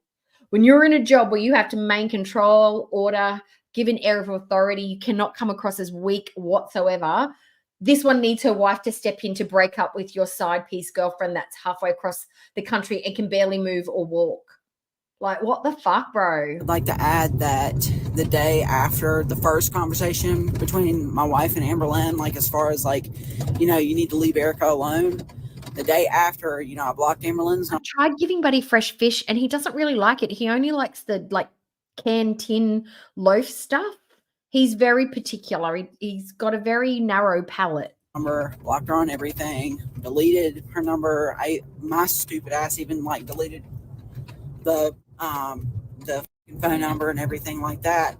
And so she messaged me on a fake number the next day because she thought that my wife took my phone. That's the story my wife gave her, but I was really sitting right there during the whole phone call. Apparently, like, she told Amberlynn, yeah, I took her phone. We were at the pool, but we weren't. We were in the bedroom trying to watch a movie. So, she messaged me the next day and said, hey, it's Amberlynn. You know, your wife called me. I I didn't know what else to say. She cornered me. I told her everything, and Look, I've got a lot of people like going like these people are weird and this is so odd and our lives seem so mundane. Yeah. And aren't we grateful? She seems to be looking for a quiet space in her car with no noise in the background. She's looking for some peace. Her partner's a therapist. She's supposed to be offering and helping people find their peace. Amby's looking for peace, pieces of ass. Everybody's just trying to live sedate, mundane, under the radar lives. And yet they're indulging themselves in this kind of tomfuckery. I go to work, I come home and I do this. Like this is why I don't vlog. I've got nothing to vlog. Literally have nothing to vlog. Don't have anything. The spiciest thing I have is a bit of Kahlua in my Pepsi. That's it. That's juicy tea. I have Kahlua and Pepsi. Oh my God. Like, who can be in their 30s and be doing this kind of dramatic shit when all you want is some peace? This is the bullshit you do if you're like on Jersey Shore and 21 years of age and drunk or on coke. This is not like mature, married for 9 years, I want to be drama-free kind of living. This is stupid. And they started it. Amber didn't even start it. They started it. That she wanted me to unblock her number and call her and then reblock it, basically. Like, like pretty much, hey, block my number, but unblock it whenever we can talk. So that's what, I didn't respond to that. That is exactly the whole point of blocking. You block because you don't want to talk to them. You are blocked. Blockety blocked means I don't want to engage. Stop. It's like a literal sign that says stop, go no further, do not enter, you are not welcome. That's what that means. Narcs need to talk to you just one more time. I just need to talk to you one more time, because this is where they start to manipulate, to negotiate your feelings. But, that's not fair to say, and this is hurting me. Just give me one more chance. And they try and unravel you and make you feel sorry for them and just give me one more go. And, they try and they gaslight you and they make you feel guilty. They just need to talk to you just one more time to convince you that you're wrong and I'm right and we should be together. This is not the end. Otherwise, they don't ever need to talk to you anymore because it's over. I should have screenshot it and sent it to Brittany, but I just wanted it to be over with. I didn't think that things would get blown out of proportion like this, like especially like with my wife. Like, she is not the one to blame here because she didn't know about the 95% of the situation. Like, she knew for the first little bit of it because we were trolling her. Honest to God, trolling her, and I was like, I wasn't trying to get money from her. I never asked her for money. So that she said about with money or if she's said anything about money. No, bro, you sent her $400 Lego. Clearly not asking for money. Asked her for money. Didn't talk to her about money. Didn't care to. It was just, it should have been something. It was stupid. It was a huge mistake. It was dumb. If I could take it back, I would. It's people are definitely blowing things way out of proportion. I just don't want my wife getting drug into this in a negative manner because she didn't know. And there. Amby, look, Antonis, honestly, I don't think Amby would lower herself. And she wouldn't put herself, she's a control freak and she likes to control a narrative. So she would never put herself into a position to be interviewed by somebody who knows her back history. And if they had time to prep and prepare carefully worded questions to elicit open-ended answers where you can't just say yes, no, and you can't drive the narrative, she would never, ever be interviewed by somebody. Alexis, yes, because I feel like Alexis she's like one of these people that is a bit impulsive and is a bit mouthy, a bit like me, bit mouthy, has to let their opinion be told and heard and blah, blah, blah, blah, blah. But Amby would not put herself in a position to be interviewed by anybody. There is more to Amberlynn than people know. Of course, she does use her BPD as a crutch. She says, you know, every time she got upset with me or if I didn't respond in a timely manner, she would like basically say I'm triggering her BPD and things like that. So I basically felt like, well, you should have turned around and said, well, Amber, your need for me to call you back so quickly is triggering my claustrophobic. I'm feeling smothered by you. You need to give me room to breathe. I am triggered by you being triggered. You need to cool it, be mature, calm down, and just chill out, or you're going to start pushing me away. That's what a mature person would do. Create boundaries.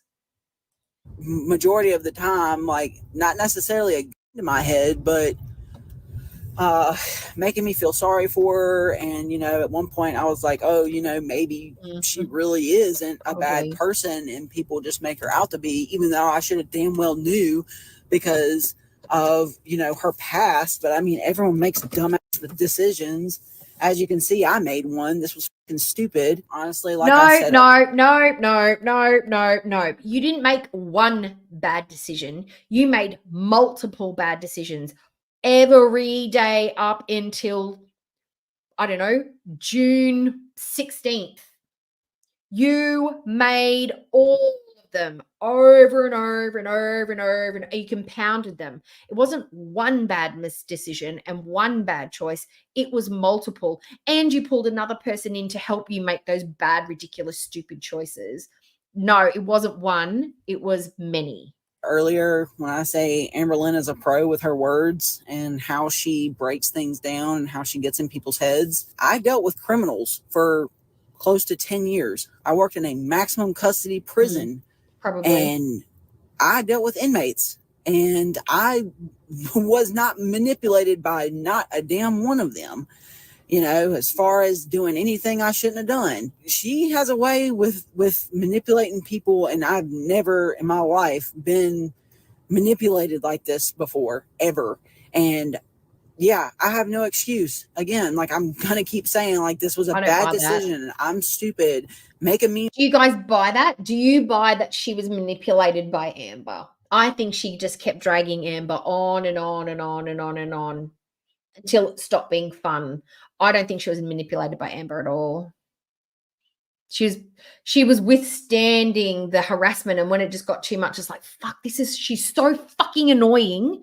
I'm just getting it done. And Amber was just like, oh, I just don't believe that somebody who could work in corrections would not be able to tell someone to fuck off. I just don't believe it. Out of me if you want to. I don't care. Just leave my wife out of it is all I'm asking. And this is me, Brittany, aka the crazy ex-wife. So, ooh, anybody got the feeling that Brittany is like, just from her intro, this is Brittany, the crazy ex-wife. I feel like she's loving this at the minute. I think she's enjoying her moment to be the sassy, pissed off, you know, cheated on wife. He's going to tell the side piece, what for? Don't play with my woman. Like, I feel like she's enjoying her role right now. I had noticed that Erica basically had her phone glued to her forehead for months. And, you know, she does a lot of Olympic weightlifting. And I thought, you know, okay, well, she's editing. She spends a lot of time in the gym. You know, never really thought much about it. No, because I think just by looking at Erica is a very specific type. Maybe I could be wrong, but I think maybe Amber and Brittany both are attracted to masculine women. Amber is not a masculine look. I don't think there was a triangle situation going on here. I don't think Brittany would shift so quickly from somebody who is a fit, healthy, gym junkie, masculine-looking woman to somebody like Amber Lynn. I just think there's too much of a jump attraction-wise. But, you know, people can be attracted to multiple different types of people, but I don't think Amber Lynn's personality I don't think Brittany would be interested in Amber at all. Until, you know, she mentioned that we Wait were a watching minute. Wait a movie. minute. And Brittany looks like she's wearing a pair of nurse's scrubs. Is she a nurse in a mental health ward or hospital or facility? Or is she a nurse at a prison? Where did I don't want people to find out where she works, but I'm feeling like these are scrubs. She's wearing scrubs. So therapists don't usually wear scrubs, do they? Nurses do, or people who work in mental health would, maybe. And I looked over and I seen like paragraphs upon No, it all paragraphs. was them, yeah. And she switched her phone off real fast. And I was like, no, who are you talking to? And then, it came out that she was still talking to Amber. I had thought that had ended months ago. Oh, okay. And yeah, we together. That makes much more sense. She's a drug and alcohol treatment counselor. Okay. That makes much more sense because treating that, I know there's mental health elements in there, but she's not someone who's like, in a schizophrenic ward or, she's not treating people with like, straight up mental health issues. She's very specifically into addiction. So it's a bit different, but it's still not okay. Like 100% not okay.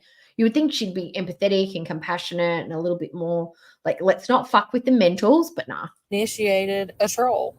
And that's what we were doing just to see if we could get some kind of reaction back, some kind of message. Is it because Moonface, is that because they're comfortable and they're chic? Or do you work from home and they're a great at-home outfit? Why do you wear scrubs to work? I'm interested in that. And that's as far as it was supposed to go. I have since read through everything that was on Erica's phone, and I am, I'm a therapist. That's what I do. And when I tell you that this is one of the most dangerously manipulative people that I have ever met, Amber Lynn is. Are you talking about Amber or are you talking about your wife? Because they both seem pretty fucked to me. One of the most dangerously manipulative people I have ever met. It's true. What everybody says is true. And, I fell victim to this. It was not supposed to go as far as it did. So the day I found out. Wait a minute. The fact that you said yes, let's troll somebody. Let's fuck with somebody with sensitive mental health problems that we know is like a narc and, blah, blah, blah. And we don't like her and we think she's a bit fucked. But let's do this because it'll be funsies. The fact that your partner didn't cut it off because she started to have feelings for Amber because she was manipulated, that doesn't make you a victim at all. You and your wife are both birds of a feather that sticks together. You're probably a little embarrassed and a little bit angry that your partner didn't cut it off when you thought that maybe she did, but by no means are you a victim of Amber Lynn. You're a victim of your partner, but that's your problem to deal with now. Counsel your way out of that. Called Amber and I'm like, so how long has this been going on? I didn't tell her who I was. Obviously, I was calling from Erica's phone. She just spilled it. She was crying. I'm like, that with all of this stuff that I have, all these texts, all these pictures, this would be a circus for you. Like I could really make things really difficult for you if I wanted to.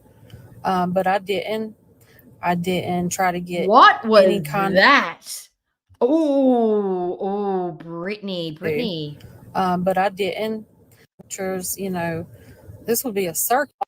She just spilled it. She was crying. I'm like, that with all of this stuff that I have, all these texts, all these pictures, this would be a circus for you. Like I could really make things really difficult for you if I wanted to. But she threatened Amber to expose all of this. Wow. That's pretty nasty. I can understand you'd be angry, but be angry at your partner. That's really gross. She's really gross. They're both really gross. I didn't try to get any kind of retribution. I was not vengeful. I did not say anything out of the way to her. I was just like, please, look, this is it. stop contacting my wife. You know, saying that you could make her life very difficult with all the text messages and all the pictures and the videos and whatnot that I've got, that's out of pocket. That is basically blackmailing somebody. It's like, leave me the fuck alone or I'm going to expose all of this. I could make your life difficult, very difficult. I could humiliate you online. I'm putting in my own, like, I'm dramatizing it a bit. But that's the vibes I'm getting. It's like, don't fuck with us because I can fuck you even harder. no, this is it. Just be done. Don't message her anymore. So then she started messaging her. It does. And I didn't know that until recently, after Erica had already blocked her number, blocked her everything. Apparently, she was still trying to have a relationship with Erica after all of that.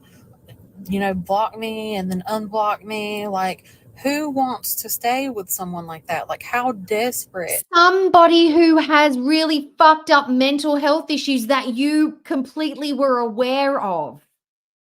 You are completely aware of who and what Amber is like. There is a whole channel called The Narc Alert about Amber, victims of an empath. Like, you guys were aware of what kind of crazy Amber is. You knew this. Why are you acting brand new? Do you have to be trying to chase after a married woman? Me and Erica have been married for 9 years. 9 years. And we're both normal people. We're not feeders. We're not crazy. We are just both normal people. So when I found out that we're just normal people, does anybody have any friends and family that have done any of this kind of ish in their life? I don't know anybody. I would hope that I don't know anybody because at least the people I know are smart enough to keep this ish on the down low. They definitely wouldn't let me know because I would have something to say. Oh my God. No, they're not. You're not normal. You are not normal. This is not normal people behavior. This is psychotic, disgusting, manipulative, teenage bullshit. that Amberlynn had been trying to contact Erica, I called her and it was on the 4th of July. And I'm like, what else do I not know? No, like, you know, no. I specifically told Lucy, you, corner not Lucy. Contact. No means no. You know, in the first conversation, she's like, oh, as you know, as much as. Shut up. As somebody who is a drugs and addiction therapist, no just doesn't mean no to somebody like Amber. She can't even put down an Oreo cookie. She is 500 something. She's just under 500 pounds now because she can't say no. She's addicted to dopamine. She's addicted to food. She's also addicted to love relationships. No, she can no more say no to a hamburger and fries than she can say to somebody she thinks that she's in love with and is in a relationship. Her brain fires in the same way. You would understand this as a drugs and addiction therapist. Shut up. You know, it's, you know, crazy to say I still want to remain friends with her. Like, are you serious? Cringe. Okay, I'm not going to do the same synopsis. Amber's a controlling, manipulative bitch. Erica is Valentine, is real. Erica's got a wife named Brittany. Erica and Brittany are both manipulative weirdos, just as bad as Amberlynn. We're listening to voice messages from Brittany. We just listened to some from Erica. Go to Oh Lordy, It's Geordie's channel. You'll get everything explained. Started about 1 hour in, but you can watch the whole thing if you want to. Amberlynn is tracking people on apps and stuff. She's a bunny boiler, psycho, control freak, manipulator, narcissistic, egotistical weirdo that we always knew she was. You want to remain friends with my wife who you just had an affair with, and you're literally telling me this to my face? Like, what kind of person does that? You know, I really appreciate the fact that she calls me the crazy ex-wife. That's great. She knew I was never really an ex. I still lived in the house. She knew about our relationship the whole time. As you'll see when you hear the phone call, I really just don't appreciate being victimized over and over and over and over. Really makes you step back and think about people's mental health and how destructive people are being. And I even coached her. I'm like, you know, Amber, you really need to stop talking to people on the internet that you don't know, because you don't know these people. And you deliberately trolled her. You actively said things to manipulate her on purpose. And she fell for it. And you knew she probably would. That's why you did it. You probably told your partner, because you work in mental health and drugs and addictions, exactly what to say to Amber to hook her in. Like, fuck's sake. She's gaslighting Amber. Good. I'm kind of happy about that. But this ish, she's got some issues. Lo and behold, she was talking to AKA Tommy the entire time she was talking to Erica. 16 hours. Oh, well, Erica should just be so pissed off that Amber Lynn was cheating on her while she was cheating on you. Oh, the nerve of it all. After Amber's I single. caught the whole thing, Tommy was already with a plane ticket ready to haul ass to Oklahoma. So she was having multiple different relationships with multiple different people. I kind of see as Tommy also a victim. Tommy probably has no idea that Erica was even a thing the entire time they were talking. Oh, and by the way, let me add. But that's okay. But that's actually okay because Amber's single. Tommy was kind of single. Let's imagine they're all single except your partner. Your partner was the only one in a relationship, not Amber. Amber can fuck around with 17 million people behind the scenes if she wanted to. She's not in a committed relationship. The only one who broke that boundary was your partner. I did not harass Amber Lynn. The first phone call, she called me. Well, she thought she was calling Erica, but she was really calling me. And then the only time I even had contact with her was on July 4th. And that is all she has heard from me. And that was from me telling her to leave my wife alone. That's when the whole Tommy thing took place. And I was like, okay, good. This shit is over. And apparently not. So it could have been over. It absolutely could have been over. Because, well, you know what you could have done? Done none of this. Shut down your social media, blocked it, disappeared for a couple of months, and then come back and nobody would have thought a thing about you. You could have just let it blown over. You're not on Girl World. You don't have an active channel. Nobody knew who the fuck either of you were. We had one name. You could have just blocked everybody in your DMs. You didn't have to do any of this. We would have been none the wiser. You guys are loving this. I feel like they're loving the drama. If they didn't like drama, they wouldn't be in Girl World, right? I guess since she can't get to Erica, she's just this is her way of trying to get retribution on that whole situation. I haven't watched any of the videos. This was from an anonymous source that was kind of the whistleblower on this whole situation because I had no idea that any of this was going on. All I know is I got contacted today by one of the whistleblowers. And then lo and behold, there I am everywhere on everything, just out here trying to live a normal life. Unlike some people who are sitting on their couch and crazy. I mean, that's about it. So I would say to sum it all up, Amber Lynn had an imaginary relationship with a person that she absolutely did not know.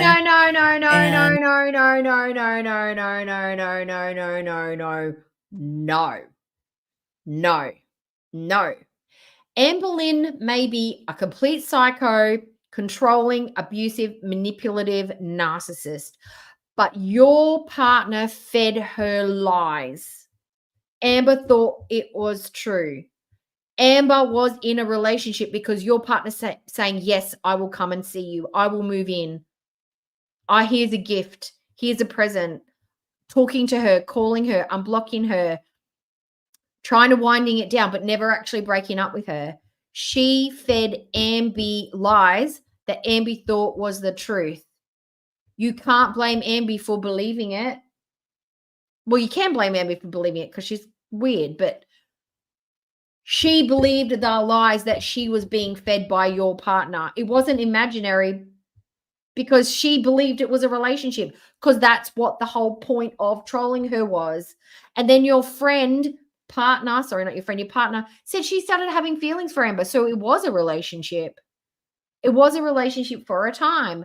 No, it wasn't imaginary to Amber. It was imaginary to you two who started the whole fake thing. Now she's just using that to make money. and how Oh, she has shut subscribers up. sitting there. I don't understand people. So as you can see here, Brittany claims that Amber allegedly cost her $2,400. I'm not sure how or why, but if that's a question you want answered, they should be going live at What is some that? point. What is it saying? Sending you a link. The file was too big. Everyone wants to know if you could post a community tab. I'm thinking about doing a live after Amber and LYNNE cost me $2,400. So how? How did she cost you $2,400? I'm interested to know about Here's their that. channel. Brittany says, I have a recorded phone call with Amber debunking her lies about not knowing anything about me. Also, apparently during this phone call, Amber agrees not to make any videos about Erica. Ooh. Hello? So who reached out to who? Huh? So who reached out to who? What do you mean? Did you reach out to Erica or did she reach out to you? When? What do you mean when? Like for the very first time? The last time you spoke to her. The last time I messaged her was just letting her know that like you called and then pretty much just like the final goodbye type thing. Why would you reach out to her again? It was just like the final goodbye. I just felt like there's no final goodbye. Like, what does that even mean? I felt like I needed to, but we don't talk anymore. We haven't talked since the phone call, so. This is on Apathetic's Facts channel. They sent all this information to Apathetic Facts on purpose. Like they said, we are going to send you all of this stuff. So they knew the certain channels to target to make maximum impact. Zachary Michaels knew about this for months, apparently, since November, and he just sat on it. He didn't do anything with it. Even after I told you not to contact her again, you still did. Why? Panda Pondu, how could you fall asleep when all of this is happening? This is better than As the World Turns, Days of Our Lives, Bold and the Beautiful, Muppet Show. How could you fall asleep? What have you been doing? Because it was like I wanted closure, and then not only that, but like she contacted me, I would say, I don't know, less than a week ago, like upset about some TikTok I posted, and I never responded. So you mean to tell me you're not posting anything about her online? No one knows her name, nothing about her. Nope. That is something that I told her I would. How did they find her just from the name Erica? How did they find her? Was she following Amber on social media and people found her that way? How did they find her just from a singular name? That's what I want to know. I don't understand. Like, who is she whispering to? Is Erica in the car while this conversation's going on? Her name, nothing about her. Nope. That is something that I told her I would never do. Erica must be sitting. Oh, let me put closed captions on. Let me see if the thing can pick up what she said. Okay, let's go back. Let's see if we can pick up what Brittany says then, where she whispers. No one knows her name, nothing about her. Nope. That is something that I told her I would never do. I live a double life. I would never do. I live a double life. That doesn't make sense. But she whispered that to somebody. Oh my God. Or is that Brittany? Was that Erica telling Brittany that? I don't understand. Hang on. Knows her name, nothing about her. Nope. That is something that I told her I would never do. I lived a double life. That's what she says. What does that mean? You lived a double life. She lived a double life. Like her relationship with Amby, her relation with Brittany, she was living a double life. But clearly, what's her face? We'll turn the captions off now. We don't need them. Because not that you can read them anyway with the comments. But clearly, what's her face? Erica is in the car with her. I don't understand. Like no means no. Huh? no means no. Like, no means no. Yeah, that's correct. That is why I do not speak to her any longer. I just don't understand, like, you have an entire relationship with somebody you don't know that you know is married. Like, what do you think is gonna come out of that? Like, that's the part I don't understand. To keep reaching out, like, I don't get it. I didn't keep reaching out. I reached out the one time as a way of like a weird closure thing because she did become like a really good friend of mine as well on top of everything else. I was losing that, and that kind of like was rough. So what did you say to her for your closure that you needed? I'm really curious. Well, I haven't gotten like a full closure thing. I kind of just realized it's not going to happen. But like, how long did it take you to realize that it's not going to happen? It took me a long time. That's what the blocking's for. That's what blocking does. It creates the distance. That's why keeping things going. I just need to talk to you one more time. Just need to talk to you one more time. Sending pictures, sending links, hoping that they will like pick up the crumbs. That's what blocking is for. It is to end it. It's final. There's no more contact. It's because it gets you over that emotional, like needing to see them and talk to them, and that buzz that you get when you talk to them. You have to ride out the pain. That's why she's clingy. She couldn't ride out the pain of not being and talking to that person. That's where people like this can't like have that separation. It's too painful. They just don't know what to do with themselves. Actually, I'm being honest. Yeah. The part that's got me up is that A, you knew about me. B, not me leaning into the TV screen like I can hear it better. I'm wearing headphones. But do you see me? I'm like, oh, what's the D? I can't turn it up anymore. I know it's probably low for you guys. That's why I'm probably not trying to talk so much so you can hear it. You were looking me up on Instagram. That shit is fucking creepy. Does anybody feel like this phone call was masterminded to make Amber admit to some really shitty, crazy type stuff to make her look really bad? Because she's asking some very specific questions and Amber is answering them. Did Amber know that she was being recorded? Are they in a to consent state where a person can't be recorded without their consent? Like you only need one person to say, yes, I don't mind being recorded. You don't need two people to say, I am agree to be recorded. Are they in one of those states? Because that could be a problem. But I feel like this was deliberate. These questions are very specific. And the fact that they're recording it, like that's pretty gross. Right. I thought that you guys were married for financial reasons. So. Is that what she said? Yeah. That is what she originally said, yes. And that you guys weren't in love anymore, and you guys, I mean, it's like...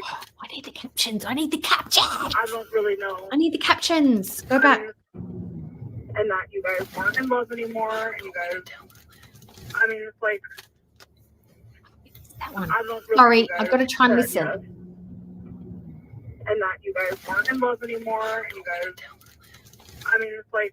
Something she told me to tell her something or other. I don't really know. Yes, it does. So I kind of skimmed through the text. Yeah, I understand that. Just as manipulative. Like, do you know how demented it is to tell somebody that's married not to have sex with their spouse? Like, do you know how crazy that sounds? Like I said, I thought you guys were just married for financial reasons. You really need help. Then why would they be having sex? If they were just together for financial reasons, they're not boning and sex is not even in the equation. This is where Amber's crazy and demanding and possessive, but you know, the whole situation's fucked anyway. Oh. Like, you really need help. Probably. So I expect not to see any more videos. Correct. No. I don't like this whispering. Just say it with your whole chest, Erica, you puss. I expect not to see any more videos. Correct. No more, nothing. Not a word, not a peep. And Where were your big balls? Where were your big balls, Erica, when you were trying to have a conversation with Amber to end it? Instead of whispering in Brittany's ear saying like, Mum, tell them that they're mean and they've got big fat heads. Tell her.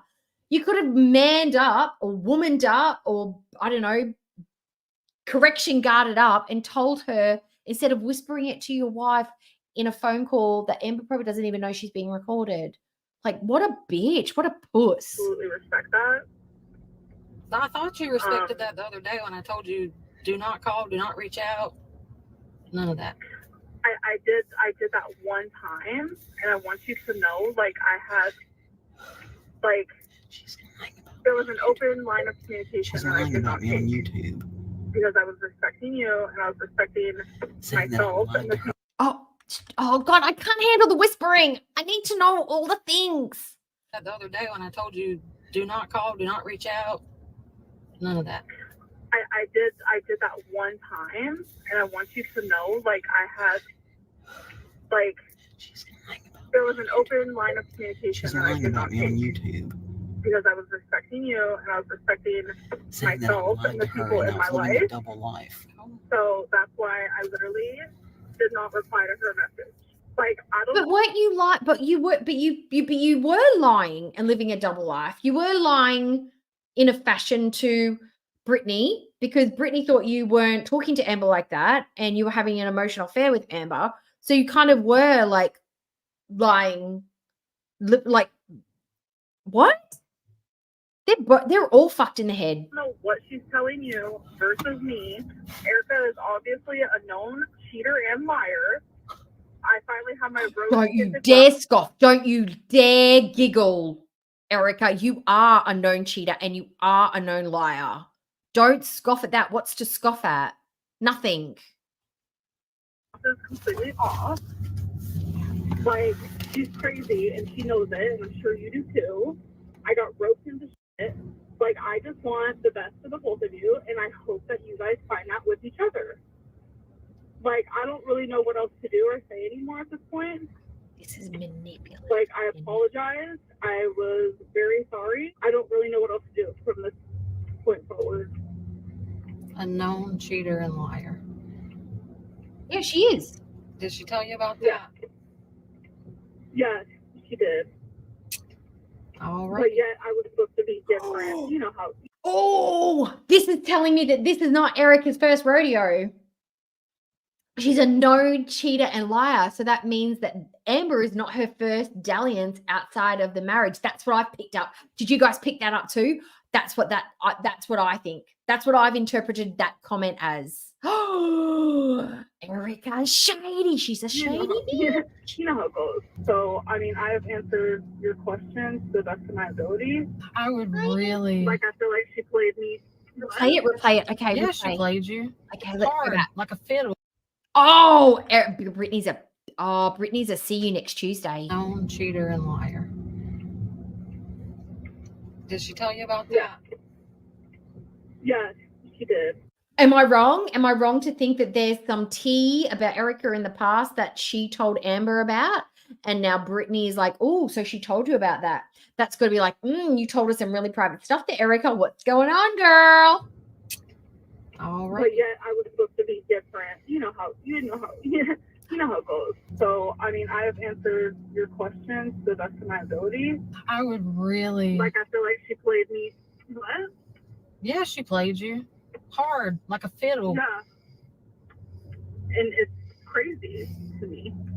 That's what I Like, said. she sacrificed a possible future with you. Why? Like, what's the point?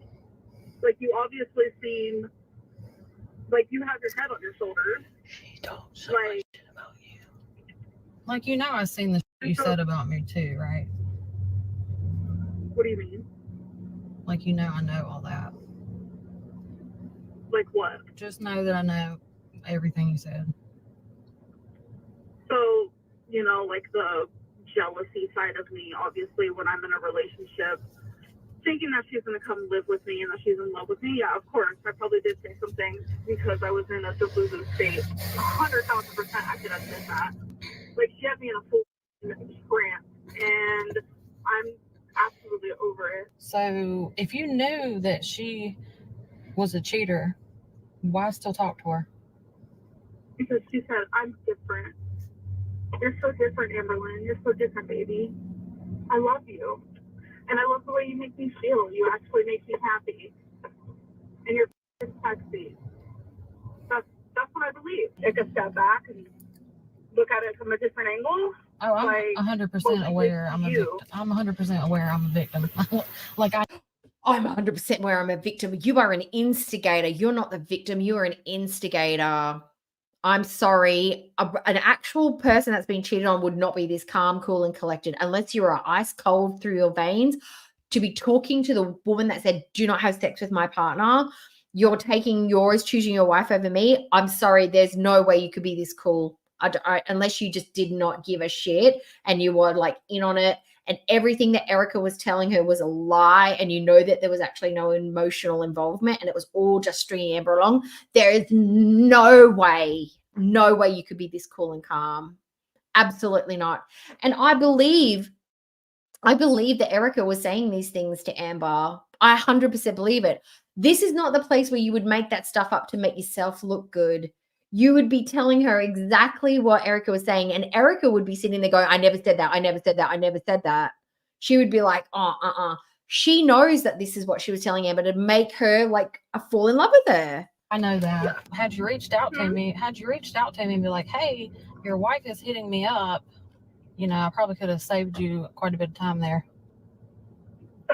Go and watch Oh Lordy, It's Geordie's stream. It'll clear things up. It'll all let you know the timeline, the time frames, their opinion on what happened and details and things like that.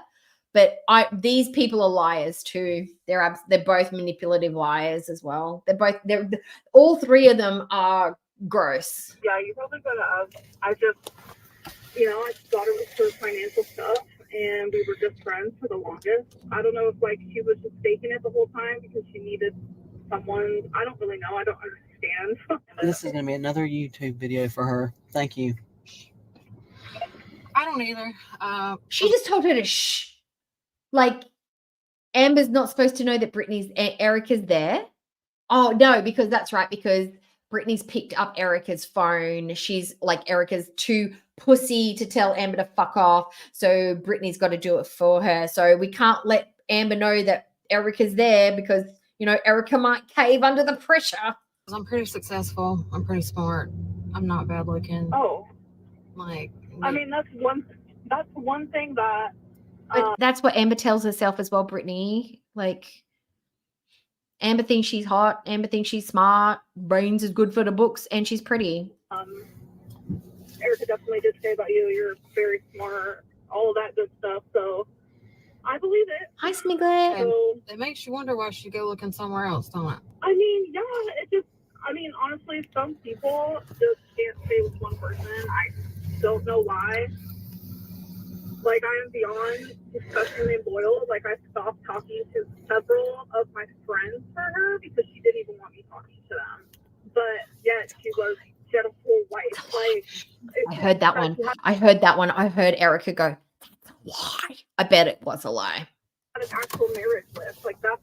I just don't understand. It is wild. You talk Isn't about it double wild? lives and but you knew about it the whole time. Wouldn't that be you living a double life as well? Well, I didn't find out until a long time after her and I were talking that you would actually consider it cheating because for a long time she told me that you had a whole different relationship you were in and that you were living there.